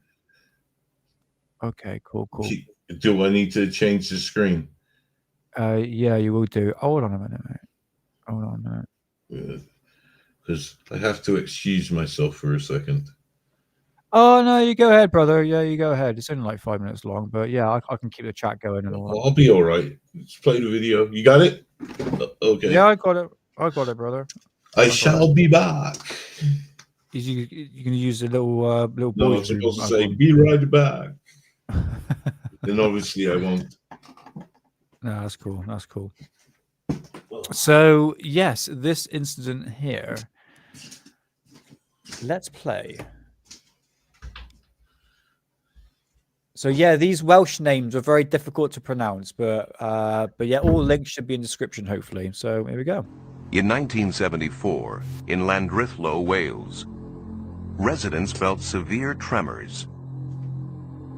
Tremors, which some felt were not naturally caused.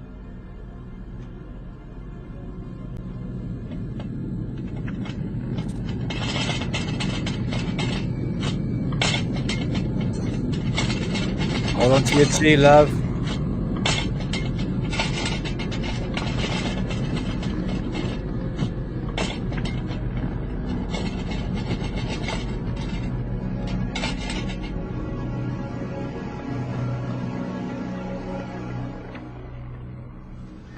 Well, I have no idea what had happened. I don't think it was an earthquake somehow. No, I still think it wasn't an earthquake. Why is it with the Welsh they always say something like at the end of a sentence, like, is it? It's like, you going down the pub now, is it? In fact, the farmer that I give the money to where he let us camp out in his farm, it sounds just like this. Proper old geezer. John Roberts wasn't the only one shaken that day. Hugh Edwards thought he saw a flying saucer. Is it? I saw this object coming along the mountain with the size of a bus, really.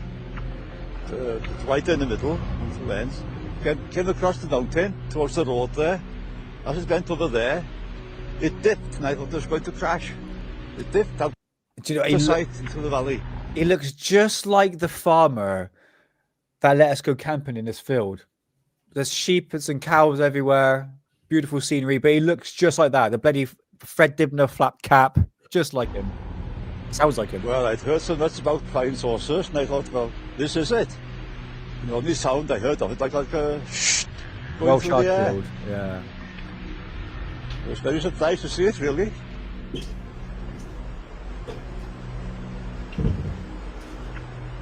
The district nurse thought perhaps a plane was down. I thought...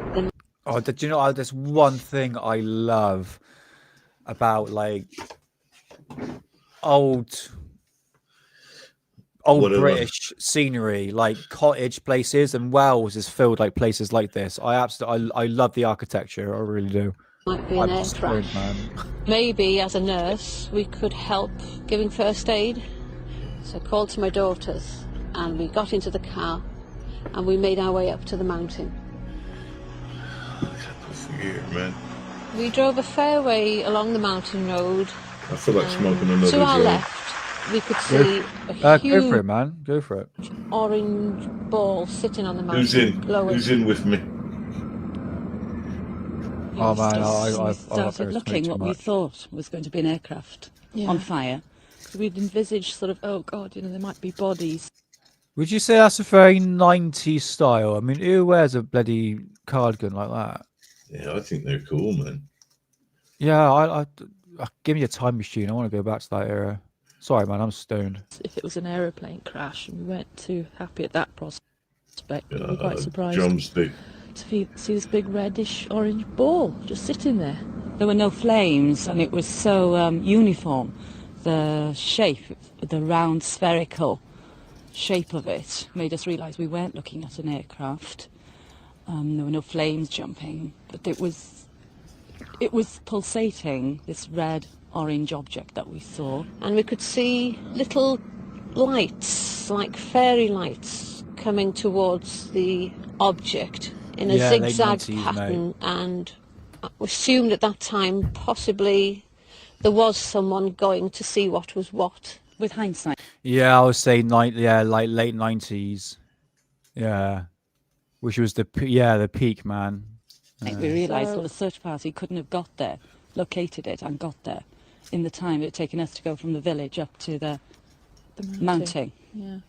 No one... Yeah, I'm going to be honest with you. I mean, any sort of generation would say, oh yeah, my generation was the best. Like, obviously talking about being a kid, but you think like I was born in like 89, so I grew up where the technology, like the PlayStation, the Nintendo, the best cartoons. So it was very kid-friendly orientated.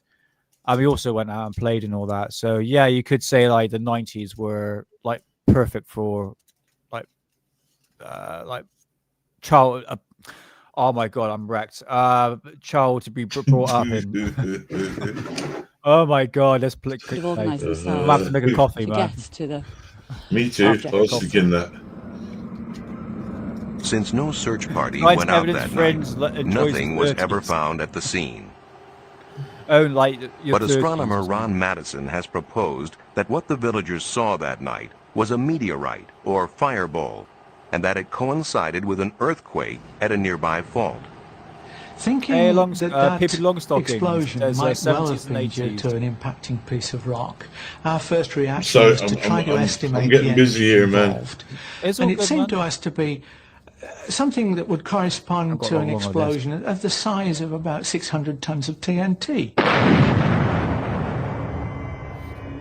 We got letters from as far apart as Penzance and Northern Ireland and Derby, all reporting seeing a bright light, maybe comparable with a half moon in brilliance, moving across the sky at the speed of an aircraft but with no sound, and trailing smoke just like you would expect something on fire to be crashing.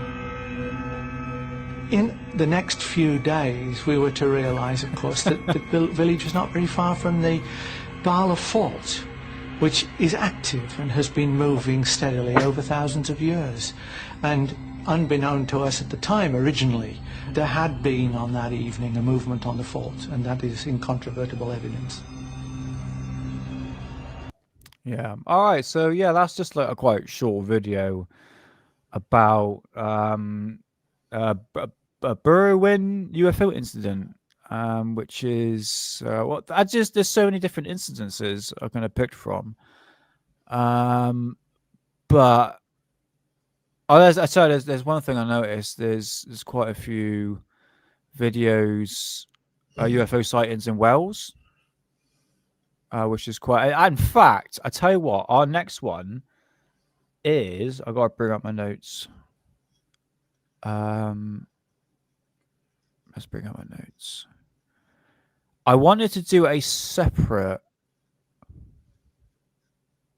video on this hidden, and it's called the Broadhaven, Pembrokeshire, Southwest Wales UFO incident that happened in April of 1977. Could you remember the Bonnybridge UFO sighting that happened in Russia in 1989?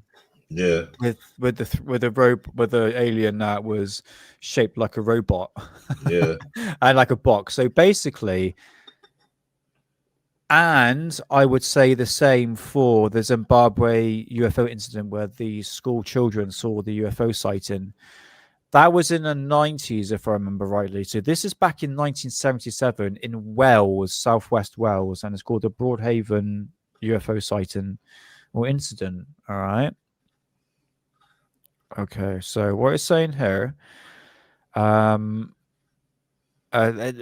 this is nicknamed the Broadhaven Triangle or the Welsh Triangle. This involved school children, teachers, farmers, hospital staff, and local residents. Now, the claims of a silver cigar-shaped craft and humanoid beings in a silver suit. Isn't it quite interesting? Like 60s and 70s, when you had a look at like aliens that were being sighted, you didn't really see. I mean, not until Betty Barney Hill, which I guess is the 60s, but aliens in suits, like silver suits. It seems to be like a very reoccurring thing, isn't it? So the witnesses, this is more, what more of like yes. What would you call it? Like kind of like a pop culture, because they went from being clothed to naked now. I mean, in one way, if you look at like alien movies back in the 1950s, even like 40s as well, they're all like robots, aliens, and spacesuits and stuff like that. So I guess pop culture can play a massive role into that. But let's just get to. I'm going to play some videos of this, just some very, very short videos. So the first encounter was on February the 4th, 1977, and the setting was in Broadhaven Primary School in Harvest for West. Clear afternoon, children outside at lunchtime playing around. Pretty much the same scenario for the Zimbabwe UFO incident. So witnesses, around 14 children aged 9 to 11, claimed to see a shiny cigar-shaped object land in a nearby field behind a tall hedges. Some describe a silver man or spaceman beside the craft. Now, evidence gathered. So the headmaster, Ralph asked each children to draw what they saw individually to avoid influencing each other. The drawings were strictly similar: a silver elongated craft with a dome on top, a figure in a reflection suit. Copies of these drawings were preserved in local archives and had appeared in BBC and ITV documentaries. Okay, hopefully I'm not going to bring that up.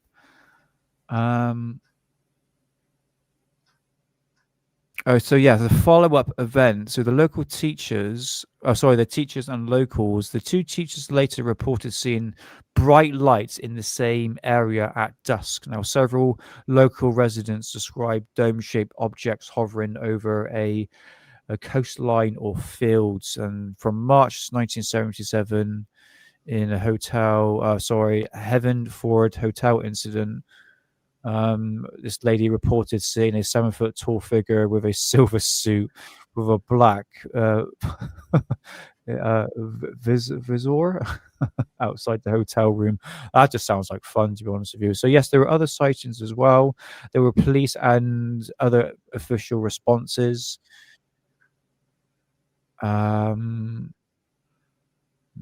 Investigations classified. Yeah, so in 2009, the UK National Archives released the official MOD files on the Broadhaven sightings, and the key points: there was no physical evidence found, a bit like the Zimbabwe and the Vonarich UFO instances, and even Zamora case as well, when you had the land indentations as well as Rendlesham Forest. So the so there's physical signs there was a landing craft there, but this incident nothing came forward according to the report. The RAF confirmed no aircraft activity matching the description, and the MOD is treated this as closed and no defense significance. And I've got this thingy right here, which just says play videos. Sounds good enough to me.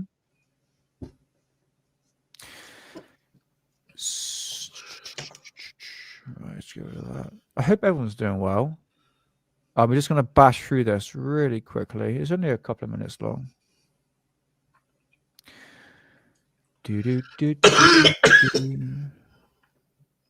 Okay, right. Bring this up, brother. You got that? Fantastic. Okay, so this is the children. Rolo. Hold on, let's see what he sounds like. My friend Philip here was trying to find a way over the stream, and I was looking at the bushes up the top of the trees. And bushes? Then suddenly this silver cigar-shaped object seemed to pop up from behind the bushes and trying to take off. Then it disappeared again. Well, I saw the spaceship. I didn't see the man. The spaceship, it looked a cigar shape with a dome on it. And it had a yellowy, orange to red light on the top of it. How clearly did you see it? Well, I couldn't see its face because it was too far away. Oh, you say you saw a man as well, did you? Yes. And what about him? Well, he was too far away to be seen as well. Are you sure it wasn't perhaps just a helicopter or an aircraft from the airfield near here? A helicopter could land there, but it's... These are typical 1970s kids, isn't it? I want to go to that time period. Had the best music. I know people say the 70s were a bit different times, but I don't know. It's simpler times, man. You know, but there's more sense of a community. I'm rambling. Sorry. That's private property over there, and if they landed there, they could be prosecuted. And with an aircraft, the only thing they could get in there was a Harrier. Were you frightened at the time? Yes. Why? I thought there would be a whole army inside there or something. I know that 16 children saw it. And did they all see the same thing, do you think? There's a common core of similarity between all their descriptions. I got them to draw and to write what they saw.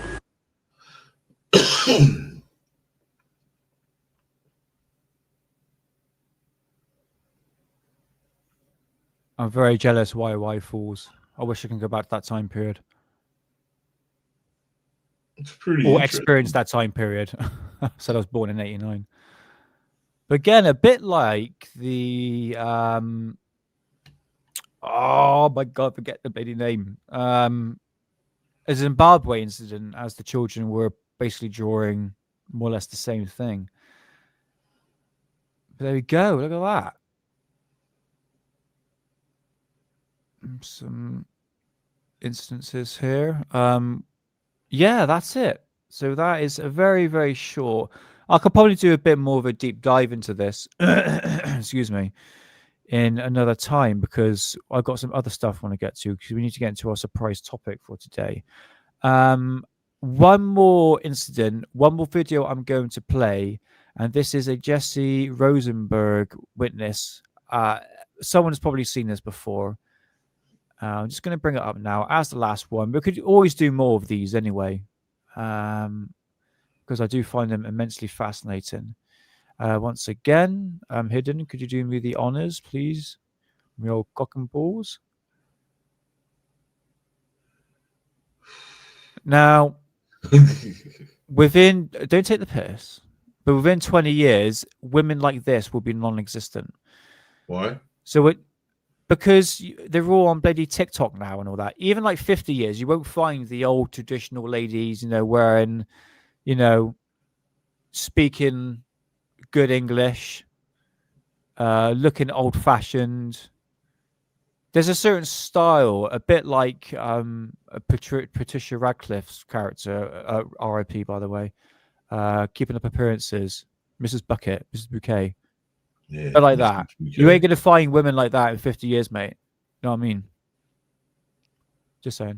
I was waiting for my husband to come home from work, and my two sons went to Suffolk to school, and I was getting changed, and I heard this terrific noise. It was just like a giant cauldron of water being poured onto a fire, a shh sort of noise, And my first reaction was, oh, the children. I thought maybe a plane was crashing or something like that.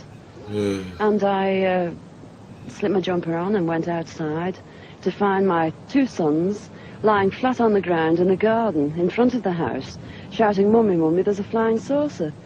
Well, naturally, I just said, "Come on, don't be stupid. Come in the house."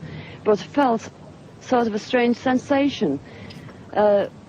Wended my way up the side of the house to where we had a pump where we used to get all our water from, and automatically looked up to see this, all I can describe, this huge Mexican hat. It was stationary, this thing, and it was bright silver in colour, and it had a dome. It was tilted to sort of, I could see the occupants in it. You saw people in it? I saw people in it. There were two people in there. These people were beautiful people. That's the only way I can describe them. They had long golden hair, like a pageboy bob, just like the old kings. You used to see photographs of the old kings. And the colour of the hair was golden. Now, I was really... What were they dressed in? They had a sort of a polo neck jumper affair, like a ski top suit, in pale blue. Now, these people weren't sat one behind the other. They were sat together, but this, whatever it was tilted so that I could see them and they could see me. Were you looking at them through windows, through portholes? No, not portholes. It was just sort of like a cockpit, I suppose, that had this perspex or glass or whatever it was. They could see me anyway, and I could see them. And they had beautiful faces. I'm gonna be honest, a phrase I like to say on Alien Addict, but I kind of believe this woman. Even though she has no photographic proof, she sounds legit, don't she, guys? And Hidden. I'll never forget their faces as long as I live. Their foreheads seemed to be a bit larger than, the bottom of their faces as normal people you would expect to see. But maybe this was just whatever they had around their heads, which was like a transparent fishbowl. And they just looked, and I was absolutely paralytic with fear. I couldn't move, although... Like, my nan will wear something. What is that, Hidden? That head thing? I don't know. I mean, know. I'd wear a thing. My nan still used something like that. My mind was ticking over, and they looked so sympathetic. Yeah, she's grounded, Space Cow. I was just mesmerised for what seemed to be... ages, but it could have only been seconds. And I turned to sort of look down at the boys. Oh, to protect the rain. I was unaware that they were with me. Rain and wind. Because I was so absorbed. Yes, Rebecca. And the next thing, I looked up and it was gone. How low had it been? It would agree, Mike. Yeah. The height, I couldn't tell you. But the house that you've seen, it was just on top of the roof. It was hovering on top of the roof. How big was it compared with the size of the house? It swallowed the whole circumference of the roof. I couldn't see, the roof was completely blotted out. Oh, it's a headscarf. Headscarf, weren't you, Saxon? Got it. Right. Okay. That's how out of touch I am with the older generation. Yeah. Go figure the bloody may I'm stoned. Don't judge. The chimneys I couldn't see. All I could see was this massive object that I described as like a Mexican hat without the bubbles. And then it flew away sideways or upwards? No, I didn't see.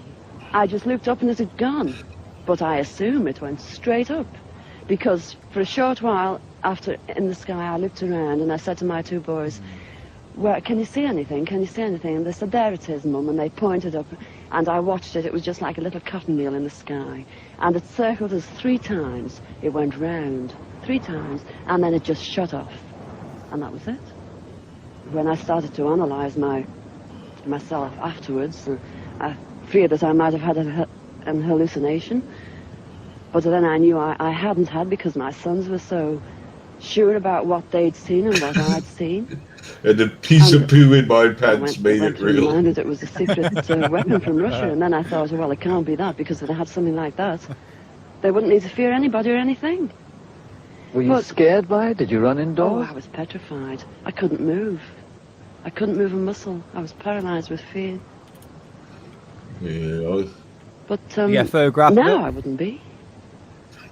Because now, when I look back, you know, I think, what an amazing thing to have happened, and for me to have seen it. Indeed. And when your husband came home, where were you? Well, when my husband came home from the office, I was locked in the house with my children, under the kitchen table that we were using. Under the table? Under the table, yes. You went and checked the alcohol cupboard. It's funny now when I look back. You know, it sounds absolutely ridiculous, but this is the truth. This happened. And yeah, I'm playing. I believe you. That's it. We were ridiculed. It was very embarrassing at the time, and people, they possibly thought, oh, she's a nutter. But, you know, who cares? This is something that happened to me, and I'm a practically minded person, and that's it. Yeah, I have to admit, very. Oh, this is her later in life. Here we go. The illustration. And the face is slim either side. A lot slimmer. Beautiful. Would that be why the Gavin Gibbons, when he did the illustration, I think it was a UFO News or something, that was a lot thinner in the face? Yeah, that's right. Right. I've got the munchies, man. So we're Dawn's interrupting with a cup of tea. Come on then, Dawn. Yeah, this is her now, mate. Yeah. The saucer was no longer there, but a few minutes later we saw it circle the house 3 times before it shot upwards like a rocket against the blue of the dark sky. Quite true. Yeah, thank you.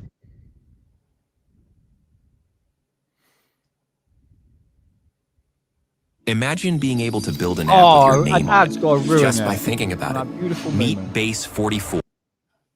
Yeah, there we go. So this is Jesse. It's a lot to unpack, oh and my that's God. why we're. Don't, Rebecca. Sophia's going to get triggered. Yeah, she don't like Mr. Ross. All right, Sophia. So yeah, that is the Jesse Rosenberg UFO incident of 1976. Fascinating. When you actually hear cases like that, like people were saying in chat, she's very grounded. The way she would describe the sighting in detail, yeah, immensely fascinating. But yeah, the Nordics, that's interesting, isn't it? The silvered haired. Now, ain't the Nordics the same as the Palatians? It's the same, ain't it? The Palladians, you mean? Yeah. The Palladian that come from Palatia. Oh, Palatia, are you talking about? No, Pallades. Palladians. All right, tell you what, because I've the Palladians, they come from Pallades. So I think ain't the Norwegians just the same as them, because ain't they pretty much the same? Palladians. I think that's who I'm trying to say. Is that who I'm trying to say? Hold on. Let me just chat GPT it. They're like no, so it's saying here Nordics and Palladians are not the same. That's what I thought. No, Billy Meyer was in contact with the Palladians. So was George Adamski. But from my memory, the Nordics didn't come out until the 80s, I believe. So the Nordics, I'm not going to read. Just chat GPT yourself, man. Hold on. This is flipping card game. Ugio. What's Ugio? What the hell is Ugio? Anyway. All right, I'm mashed, man. But anyway, fascinating case nevertheless. We're running 2 hours. Hidden, would you? There's a couple of questions I want to ask you near the end as well. But I still got something I want to show. Oh, go for it then. Go for it. Please do, because I've been talking too much, because I like to get into our mysterious conspiracy topic. Yay, as we're both going to talk about. So, yeah. Well, let's do that, and then that'll give me time to sober up and get my crap together, and also because something's happened. Something's always happening, but something really, really cool, bizarre, whatever has happened, and one of what oh, okay, I don't know. I'm going. No, sorry. It's Moody. Is it UGO? That's it. I know I can't read. Is that what it's called? Yu-Gi-Oh. That's that card game, isn't it? Pokemon stuff, wasn't it? Could you remember that? Yeah. Sorry, Hidden. I apologize. Sorry. Yeah. I don't know. So, anyways, what's your conspiracy? No, what were you gonna say? Sorry, I interrupted you. Sorry, made me laugh. Well, what's happened is this airline pilot, because it has to do something with airplanes. Yeah. Don't know if you heard about that airplane that got hit by something out of space. They're saying either it's a meteorite or it could be space debris. You heard that story? Yeah, I've got yeah. Okay, well, one of my a channel that I go to, I really like him, is Captain Steve. He's a pilot. So he gives you his opinion as a pilot of what these things could be. Now he's dropped a video. It should be maybe 3-4 hours now. Now I just wanted to get its views before we have a look at his video, to have a look at the explanation for this. Okay, yeah, sure. Because everyone's saying that's something extraterrestrial, like they always do. Well, it leads to speculation when the story comes out that something from outer space hit it. But then when you look deeper, they're trying to say it could either be space debris or it could be a meteorite. But Captain Steve, he's really good at what he does. So I think it would be interesting to see, because he kind of will lay because he's not like, okay, let's go. No. It's Moody's comment. It's Billy my comment. Sorry, Moody, you come at some crackers today, mate. Sorry, Hidden. Sorry. Play the video. Play the video, man. Because I want to know, because everyone's saying that whatever hit this was either a drone or something extraterrestrial, and I just want to hear like a logical explanation. So, well, you want me to do that now then? Yeah. Bring it up. Okay. Sorry. Oh man, I could. Oh, thank you, Moody. I mean, you come at some crackers, man. You're gonna get in trouble, definitely. So Howard. It's fine. It's all good. Oh dear. I'll go 420 again. Why not? That's bad, man. Is that the one about the Vegas?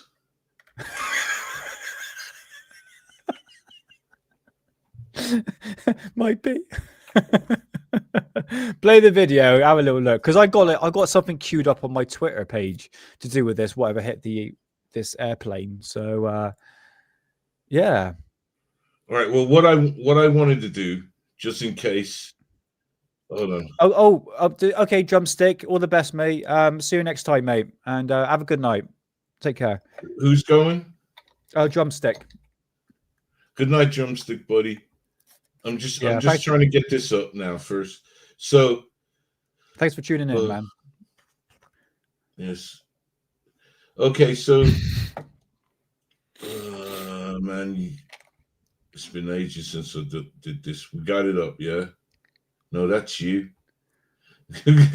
Was that me? Oh yeah, sorry, I got to take that off. Hold on. Okay, so that's me. Okay, so what I just want to do is familiarize everybody and myself with the story. So yeah, am I up and ready to go? Yeah, you're all good, mate. There we go. Sorry. Okay. So here's what's happened.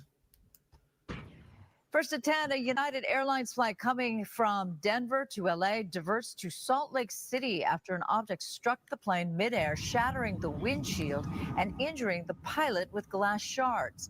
Investigators suspect it could have been space debris or even a small meteorite. Good evening to you. I'm Susan Hirosuna. Fox 11's Matthew Fedor. He is outside LAX tonight after speaking exclusively with someone on board that flight. Lighthouse. With urgent new questions raised by these photos and what crashed into a commercial airliner 36,000 feet above Utah. When the pilot made his initial emergency broadcast, he told us that a window in the cockpit had shattered. Heather Ramsey was recording the sunrise on Thursday's flight from Denver to LA when everything suddenly changed. One flight attendant really raised her voice at the other and told her get back, get to the back of the aircraft, stop service. Moments later, they quickly dropped 10,000 feet. The pilot came on over the intercom and said, unfortunately, we have some bad news. The aircraft has collided with an object. Then he informed us we would have to make an emergency landing in Salt Lake City. Heather held her phone tight through turbulence and fear, then the tense landing in Salt Lake. And I was looking out the window just thinking we could go down at any time. So it was really scary. We were all kind of holding our breath until the very end. You could definitely feel a tension on the entire aircraft. This photo, now seen millions of times on X, shows the United Airlines pilot with apparent bruises and scratches to an arm with the plane's windshield busted. All 134 passengers safe and put on a new plane to LA, but what hit that aircraft almost 7 miles high remains a mystery. That seems a little high for a bird to be, but people are saying, scrap metal, it could be. It looks scorched, doesn't it? Have drones. The plane landed at LAX about 6 hours late. The odds of something like this happening, astronomical. According to the FAA, there's never been a space debris strike to a commercial airliner, and the chance of that happening is less than 1 trillion to 1.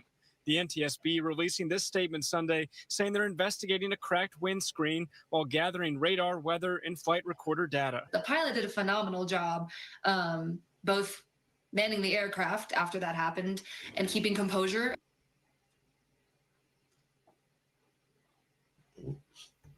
Yeah, that's pretty cool, man. I mean, was there any explanation of what actually caused the impact? Because I won't agree with Rebecca, because if that was a seagull, that would have absolutely obliterated that seagull. I mean, it would explode on impact. When that plane is traveling at like 500 miles an hour and you got like a sack of meat, it will be splattered all over the windshield. But it seems to be like a very solid object because it clearly dented the plane's window and the outer rim. Well, it's not only that. If you look at the windshield, it looks scorched where the impact mark is. It looks like something hot came in on that. But anyways, man, and I'm sorry, you're one of my favorites. What's that? All I was going to say. Did you guys hear that? What's that? Oh, I was just going to say to Captain Steve, you're a great guy. I adore your channel. I adore your work. And you've had 4 hours with your video. So, just to hopefully watch my back, I'll put this up. But Captain Steve, if you want to claim copyrights on it, it's down to you, man. You go for it. I won't begrudge you. Is that a video that I played? No, no, no. I'm just saying it now for Captain Steve because this is the video I'm going to play. And this is Captain Steve talking about... Now, Captain Steve's an airline pilot. I think he's retiring now. Okay. But I believe at the moment he is an active airline pilot. He makes a lot of comments on a lot of stuff that happens and he gives his opinion. So I like to hear his take on it. I haven't heard his take on it because he dropped this a couple hours before we were going to air, and I thought, okay, let's all see his take on it because he's a very credible guy. Have you guys heard of Captain Steve in the chat? Might have seen his video, but hey, I'll get it up and let's have a look what he's got to say. Okay. Well, mate, before we do anything, just to be on the safe side, if he does copyright and you need to remove it, for the people that are watching this in the future, you might see a slight skip, like a quick edit. It just means that Hidden has to take away this video. So if you see a slight skip, bear in mind. I ain't gonna take it away. I ain't gonna take it away. All right, mate. He can have the money. That's what I'm saying. I'm cool with it. I won't begrudge you. Take the money. You deserve it, man. You deserve it. So take it. That's what I'm saying. Don't worry. I won't edit it out. You can have it. Anyways, let's press play and let's hear what Captain Steve has to say. He looks like someone that would copyright. Back here at home to the United Airlines passenger jet and the alarming images from inside the cockpit, the windshield shattering, the pilot cut and bleeding, making an emergency landing. Just a couple of days ago, United 1093 at 37,000 feet got hit by something, and there's been wild speculation all over the place about what that something might have been. The news ran wild with a space debris story about space, stuff coming out of space, and it didn't burn up in the atmosphere, and it just happened to hit United 1093. And I'm here to tell you that I ran the numbers on that happening, and it's 1 trillion to 1. Okay. And the likelihood of it happening anytime in the next 30,000 years falls into that category of 1 trillion to 1. So space debris hitting an airplane, pretty rare. And it's not completely zero. I got that. But it's not what happened. Other people thought, well, maybe it was hail. Maybe it was a lightning strike. Maybe it was a bird at 37,000 feet. It was none of the above. The story is now out, and we've got the news right here. John Dean, the CEO of a company called Windborne, all right, says it was his fault, and it was one of his weather balloons. All right, let me read the story to you. John Dean, not that John Dean from Watergate fame, but this John Dean, CEO of Windborne, believes his weather balloon was responsible for the incident involving United 36,000 feet. Yes, I think this was a Windborne balloon, he says. We learned about United Airlines 1093 and the potential that it was related to one of our balloons at 11 p.m. Pacific time on Sunday, and immediately looked into it. At 6 a.m. Pacific time, we sent our preliminary investigation to both NTSB, the FAA, and we are working with both of them to investigate further. There's a little bit of evidence here that this was a weather balloon, and back in the day, right, everything got blamed on weather balloons. If it was an UFO, it was always a weather balloon, and everybody was kind of skeptical about that. And a lot of people for a lot of years didn't believe that weather balloons even existed. This weather balloon. And let me bring up some data about this particular weather balloon, because it's actually kind of fascinating how these things operate. But there are weather balloons, and they fly up in the atmosphere, and they're not controlled by anything. They're just around. I've never even seen one. I'm not sure I would see one. An airplane moves so quickly that just like this accident, it would catch you completely by surprise.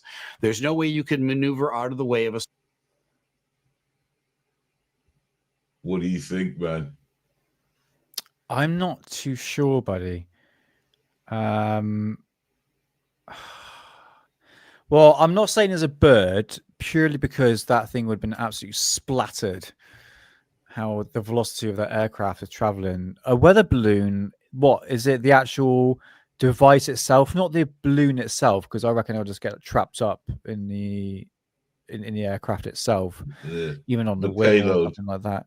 The payload. It might have hit the device itself, but it seems to be some metal on metal, isn't it? Especially to actually break that glass and dent the. Yes, I did say rim because I couldn't think of the word. I fought 20 hard on this one, man. Give me a break. But you know what I mean. I really don't know. Something big, hard, and long might be the metallic galactic dildo that James has. No one knows what you're talking about. Oh, that guy. Know what that is. Oh, that guy. Yeah, he's probably C5 somewhere. Anyways, should we continue to hear why it's a weather balloon? Go on then. Have a look. See, I trust this guy. If he's going to say it's a weather balloon, it's hard and long. Small object like that, you would just hit it because you're moving so fast. But he writes here in this story that says 2019, Windborne has been launching weather balloons that stay aloft for an average of 7 days, all right, collecting vital atmospheric data and sharing it with NOAA. All right, so here's some data on weather balloons, and they do actually exist, my friends. But there are some misconceptions about them. Here's the number one thing that how they do. They launch and they stay airborne, like he said, for about 7 days altogether. They collect temperature, humidity, barometric pressure, wind speed, and direction. And then, of course, our weather services can use all of that. The key components here are the balloon. It's made of natural latex and neoprene. It inflates with hydrogen and helium, it says. Starts at about 1.5 to 2 meters, so that's 5 to 6 feet in diameter. It expands all the way to 6 to 8 meters, or 20 to 25 feet. And at times it can go as high as 100,000 feet. Now, there were some clues here from the pictures of the damage that could have indicated that it was actually a weather balloon. I don't think anybody was clever enough to see all this, but now that you know it was a weather balloon and what's included, more importantly, in a weather balloon, I'll tell you that in a minute. Now you can see it clearly on the photo. A lot of folks thought this might be lightning or might be hail. Of course, they were not anywhere near any sort of convective activity, and you probably wouldn't be at 36,000 feet. Hail damage looks a whole lot different than this. It would be all over the airplane, not just one windshield. Lightning would have left a scorch mark somewhere where it hit. There would have been like a black ring of singeing around it. None of that is there. So let me show you the picture of the weather balloon, not the whole balloon, but the active part, the part that sends back all that information back to Earth. All right. It is just a little transmitter thing in a kind of a plastic-ish bag. But in that bag, and here's the key to the whole thing. Are you ready for this? Is sand. They use the sand as ballast. All right, for the weather balloon to keep it not from, I guess, I don't know, going in outer space or something, but they use it as ballast. All right. Now let's take a look at the picture of the damage on that United jet, because as you look at it, the imprint of that bag that we just looked at, look at the imprint on that picture. It looks like it kind of hit. It was dangling down like that, and it hit the upper right-hand section of that windshield as we look at it. And then also left an imprint on the metal and curled up some of the metal just above the windscreen. But look at the windscreen itself. And this was a little clue that we all missed, right? But it looks like the windshield has been sandblasted, doesn't it? Take a closer look at it. So we'll be right back after a quick word from our sponsor. After 34 years in the airlines, I finally hung up the wings. In today's video, sponsors, and in fact, it has. It ran into that thing at about 550 miles an hour, and that sand just left an imprint on not only the metal, but especially on the glass. And so when hail hits it, it kind of cracks it. Hold up now. I can see that. Can you see it, Nick? If I should hold on, let me bring it back. Where is it? There. You see at the side there. All right, yeah. Okay, I see what you're saying.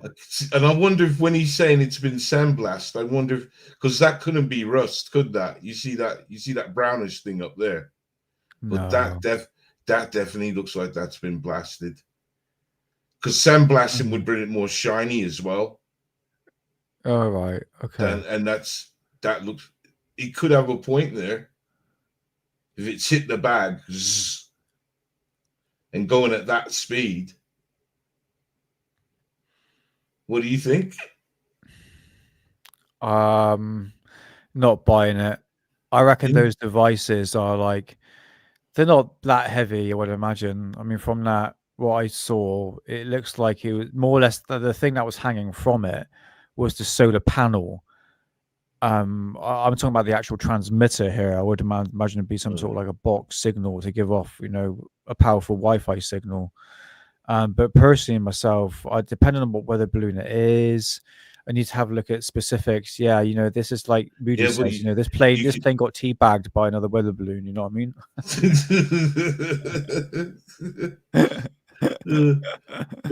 But you can see all that sand right there. That's a lot of sand there. Yeah, but you would have traces of that sand embedded in that glass, mind. Good point. Good point. You got to think how fast that plane's traveling. Let's have a look again at this. Yeah, that plane got teabagged. But if it was going that fast, that would make up for the straight line there. If the hit was there, okay, and that just hit the bare metal because that straight line there. I don't know, man. That looks like a solid object. See, my money's on Captain Steve, and he's a pilot. That's why he's a captain. He's a pilot. That's why he wears his uniform. So we know he's credible. Look, I'm going with Moody on this one. What's Moody saying? He got teabagged. Though that means it's the weather balloon thing. I don't know, man. I think it's more of a solid object, and I would like to see the exact weather balloon that hit this aircraft. Otherwise, I don't know, man. It's a tricky one because it looks like it hit that the windscreen. Surprised it didn't go all the way through. But anyway, yeah, interesting. Well, because it's sand. If it was more solid, wouldn't have. Yeah, because if you think it would have hit that rim, call it frame, call it the frame. If it actually hit the frame, it would have indented the frame itself. I suppose it hit the corner of the windscreen. And it just, I don't know, man. I don't know. Should we hear some more or let it go? Oh, let him go, man. Because we got just something quickly I want to talk about. Well, I got one more. So don't rush me. Don't rush me, G. Don't rush me. Oh, that's cool, man. You show some more weather balloon stuff. Now, see how he stays with his rocket balloons. Oh, don't start. Don't start with a rocket balloon. Well, see, now it's been kind of very interesting with the aviation thing. Now, I came across this today. And it's basically chatter. And I don't know what this video has to do with, but it's bollocks. I feel like a rocket man. I'm mashed. I'm sat back on this one until my time comes, until the mystery conspiracy to be brought up, as we just loosely talk about. Okay. Now this is another one where now I don't know how to put this because I'm with Nick. So it's these airline pilots over Ireland. Yeah. And they're describing that they're seeing explosions. But like this thing's moving. Right. So here, I'm gonna play this, and I'm kind of thinking it's something. Well, let's hear it. I like to hear you because I don't know if you've heard this one. Okay, well, let's have a listen. Okay. It's from the Sun. Very credible. News report. Doesn't matter. It's out there. It's out Yankee there. Romeo request. Right, go ahead, sir. Just, if you're not busy, have you got any traffic significantly high above us in our 11 o'clock? Bright lights swirling and letting off gas, it looks like. Is that it there? Okay, that's a copy, thank you. Yeah, we're getting it, Laszlo. That's he's moving now to the east. Explosion. Who was that last call sign, please? I'd say Portugal 1325. Portugal 1325, Roger. And confirm you're observing it now? It's just disappeared now. It looked like an explosion and then it was moving eastwards and now it's disappeared. Copied. Shamrock 3 Yankee Romeo, are you still observing anything? Yeah, it disappeared for us too. We started seeing it about 2 minutes ago. It illuminated very bright and then kind of broke up into a circular array and disappeared. And this is from the south of your position, confirmed? It was to the west of our position. It's currently, well, it's gone from sight, but I'd imagine it's just a beam us now on our left-hand side. Okay, copied. And interestingly, our weather radar is painting something as well. Of information you're getting on the weather radar screen? It's just the same sort of return we would if it was reflecting off an aircraft. Copied. Yankee Romeo request. Right, go ahead, sir. Just, if you're not busy, have you got... So what they're saying, it's a rocket balloon. It's a rocket balloon. Now, I think this one's interesting. The sad thing about it is I've got to, trust me, tomorrow I'm working on this one. I'm going to try and find if I can find the air traffic control chatter, because I think there was more going on that. So I'm gonna do my digging on that one. Oh, that's cool, man. Because that sounds quite interesting. Because you've got multiple. Sorry, mate. No, carry on. I was going to say you got multiple reports from multiple pilots on this one. I think there's at least three aircraft pilots that are seeing this. Yeah, chattering. yeah. And like one of them, they said they're picking it up on their radar as well. Yeah, follow up on that because that sounds quite interesting. Yeah, was that the actual footage itself? See, that I don't know. I can't back that up. But all I got is that video. I stumbled upon that when I was doing my work today. It's good, though, isn't it? Well, if it is true or not. If it is true, we'll find it. I'll find it. I'll find it, man. I'm a dog. So, well, that's me done. That's me done. But what do you think from the description, man? Because I was thinking when I first I listened to it the first time and I thought, are they seeing fireworks? Because I don't even know when this happened. So I'm gonna find this. I'm gonna find out. I'm gonna get all the details because there's been just fireworks from a few days now going on with the Diwali, and now it's the New Year's for. Yeah. So there's a lot, but they said it like exploded, and then shot off heading east. So it's definitely So it's interesting, man. Yeah. Follow up on it because it's thing is early stages yet. But anything that comes out of the sun, I'm very, very skeptical about. I have to admit, they're not exactly credible. But nevertheless, the cockpit recordings is very, very compelling. I'll try and find the chatter if I can find it. I don't really. If that's some footage that can be linked, that it's involved with somebody saw what was going on up in the sky on the ground, and I can prove that one, then that's fair enough. Yeah. But if we can verify that there's ATC traffic control chatter, I'm happy with that. I'm happy with that. So if they've got that snippet, they've got more because I think there's more. So I'll have a look into it. Okay, cool. Yeah, that's awesome, mate. That's absolutely awesome. I mean, it'd be good to hear your research into it because it's immensely fascinating. I have to admit, love to hear more on it. But yeah, awesome. You'll probably see the video if I find it. I'll do a video. Awesome. Nice one, man. Nice one. So that's it. So look, Sorry. bring this up. Just bring this up. I don't want to sort of ramble too much. It's been 2.5 hours already, and I think probably going to end the show pretty much really soon. But there is just one conspiracy. I mean, we could do a show on it if you wanted to.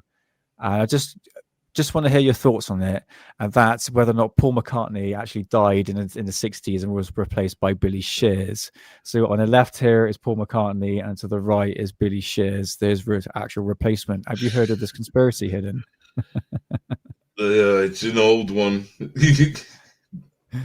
So your thoughts on this one? People on chat. Who knows? Because don't they even say on one of the records, if you play it backwards, it says Paul is dead. Yeah. But that was a very common theme back in the 80s. I tell you what, I can do a follow up on tomorrow's show on Alien Alex, because also we've gone 2.5 hours already. So but yeah, I just wondered whether or not you actually knew of this conspiracy that Paul McCartney died in the 1960s. This old chestnut. So yeah, there we go. It's mentally fascinating. They look like two different people. You know what? They look similar enough, but yet different. But who knows? I mean, you got one of the biggest boy bands in the world, and if one of them dies, that kind of throws it in jeopardy. So if you can slip in someone that just passes, wouldn't you do it? Yeah, probably. I don't know, really. It's a big gamble to take. These guys. In fact, isn't it like Paul McCartney was the first ever person to make $1 billion out of the music? No idea. I wouldn't be surprised, to be honest. No, I think that's the little bit of trivia I got in my head.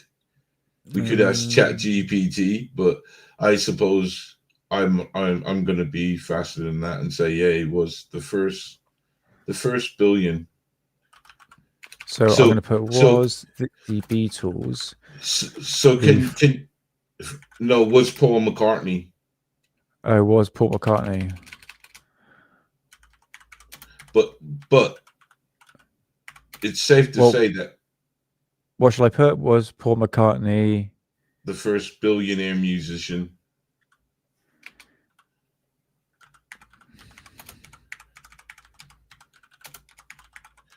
And all I'm trying to say is that if he made that much money, just think how much the money that the people that we don't know in the background made. Oh yeah, for sure. That's what I'm trying to say. Yeah, right. I just put in ChatGPT. So was Paul McCartney the first billionaire musician? Wait for it. Breakdown. What's true? Paul McCartney has been reported to be the first UK musician whose wealth reached 1 billion, about 1.26 billion, according to. It's actually not clear, but it's actually saying that Jay-Z is he declared himself to be the first billionaire and businessman back in 2019. But Taylor Swift now has came along and taken over that. Oh, there you go. Sorry, my brain is filled with old facts. Then I would have thought Taylor Swift would have been a billionaire. Yeah, sorry. Yeah, my undoings. But so, let's say he was the first one to be a billionaire at that time, because I think Taylor Swift is quite more recent than Paul McCartney and the Beatles, and so is Jay-Z, to be honest. Whereas Paul McCartney would have been a billionaire, like say 80s, 90s. I would say so, yeah. At that point, with all the royalties and everything. Yeah. That's my point. If they slope somebody in, because I can't see it's beyond the realms, because I can see a difference, but I can see still. And I don't know. To be honest, I don't know. But I could buy into it. I could see the rationale behind it. If we got somebody that could pull it off, let's slope him in, because look how much money they made. Yeah. Imagine if Paul died and they announced it. It could be the end of the Beatles. You get what I'm saying? Yeah, got to keep that business going. But I find it immensely fascinating. I know it's an old conspiracy. We could bring it up on tomorrow in Alien Alex. I just find it. I just thought, get you if you ever heard of it before. But from a money making point of view, I understand the situation. Yeah, I could see that. I could see that, because musicians back then, man, money. I don't understand it now because it's all Spotify. But back then, you bought records. You could actually see physical sales in units. I mean, you see units, but they're all digital units now.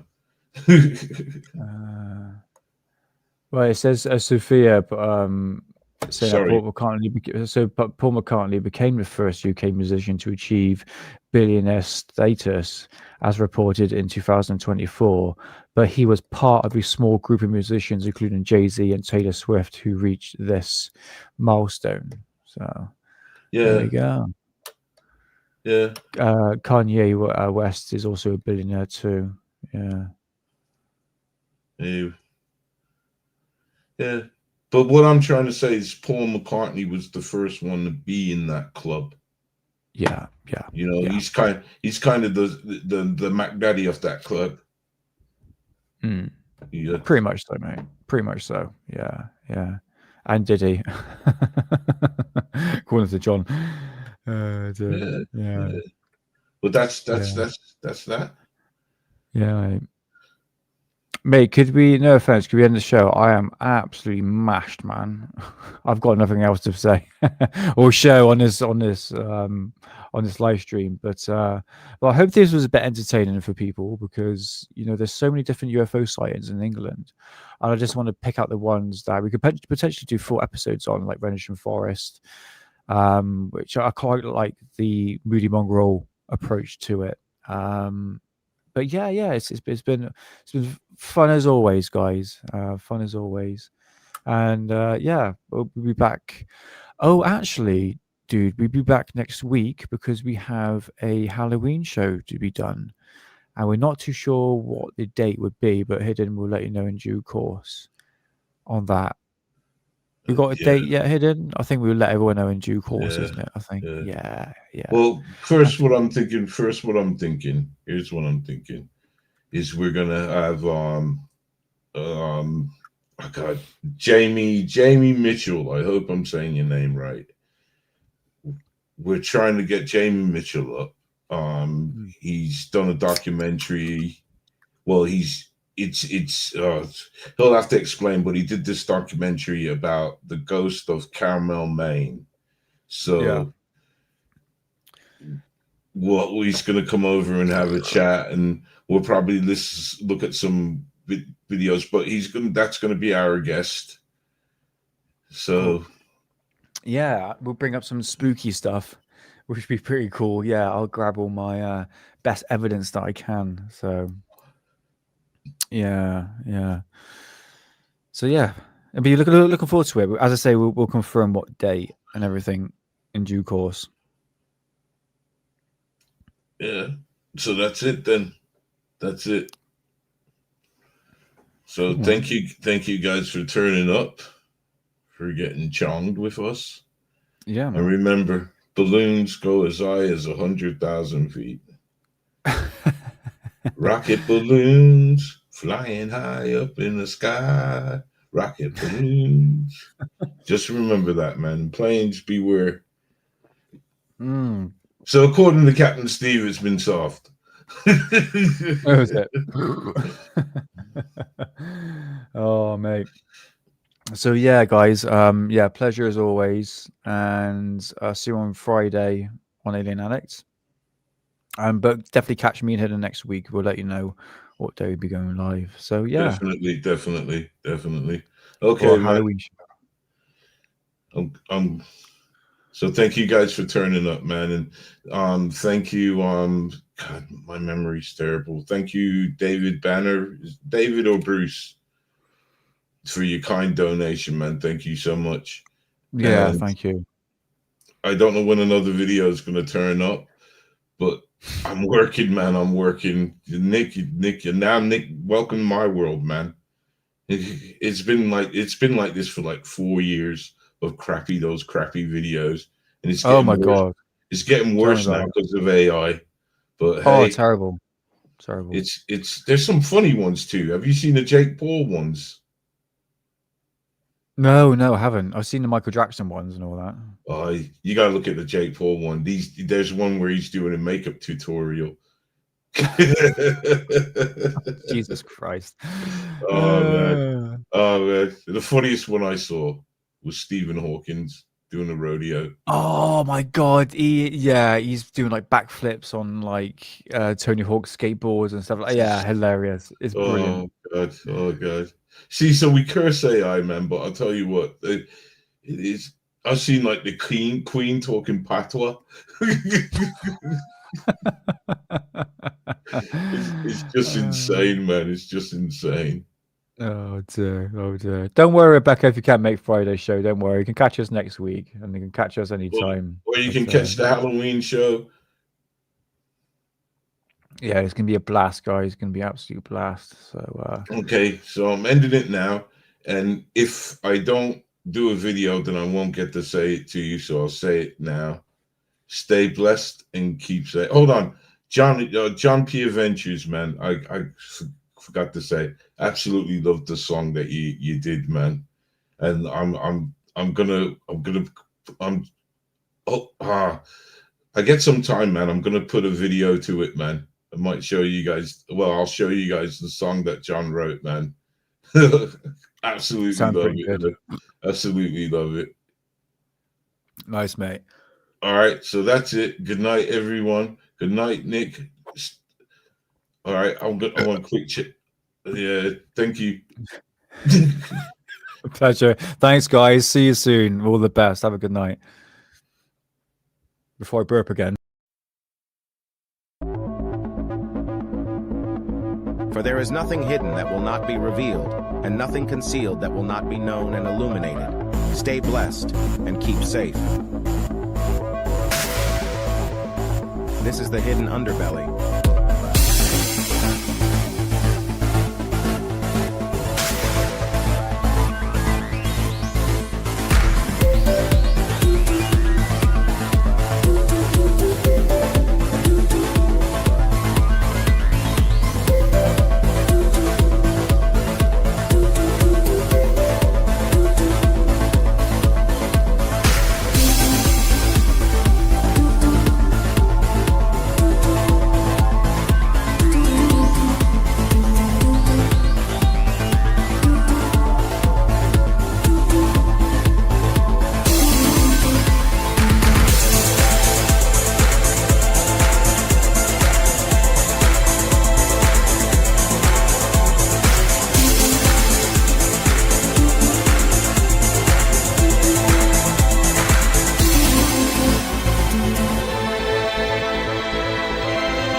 blessed and keep safe.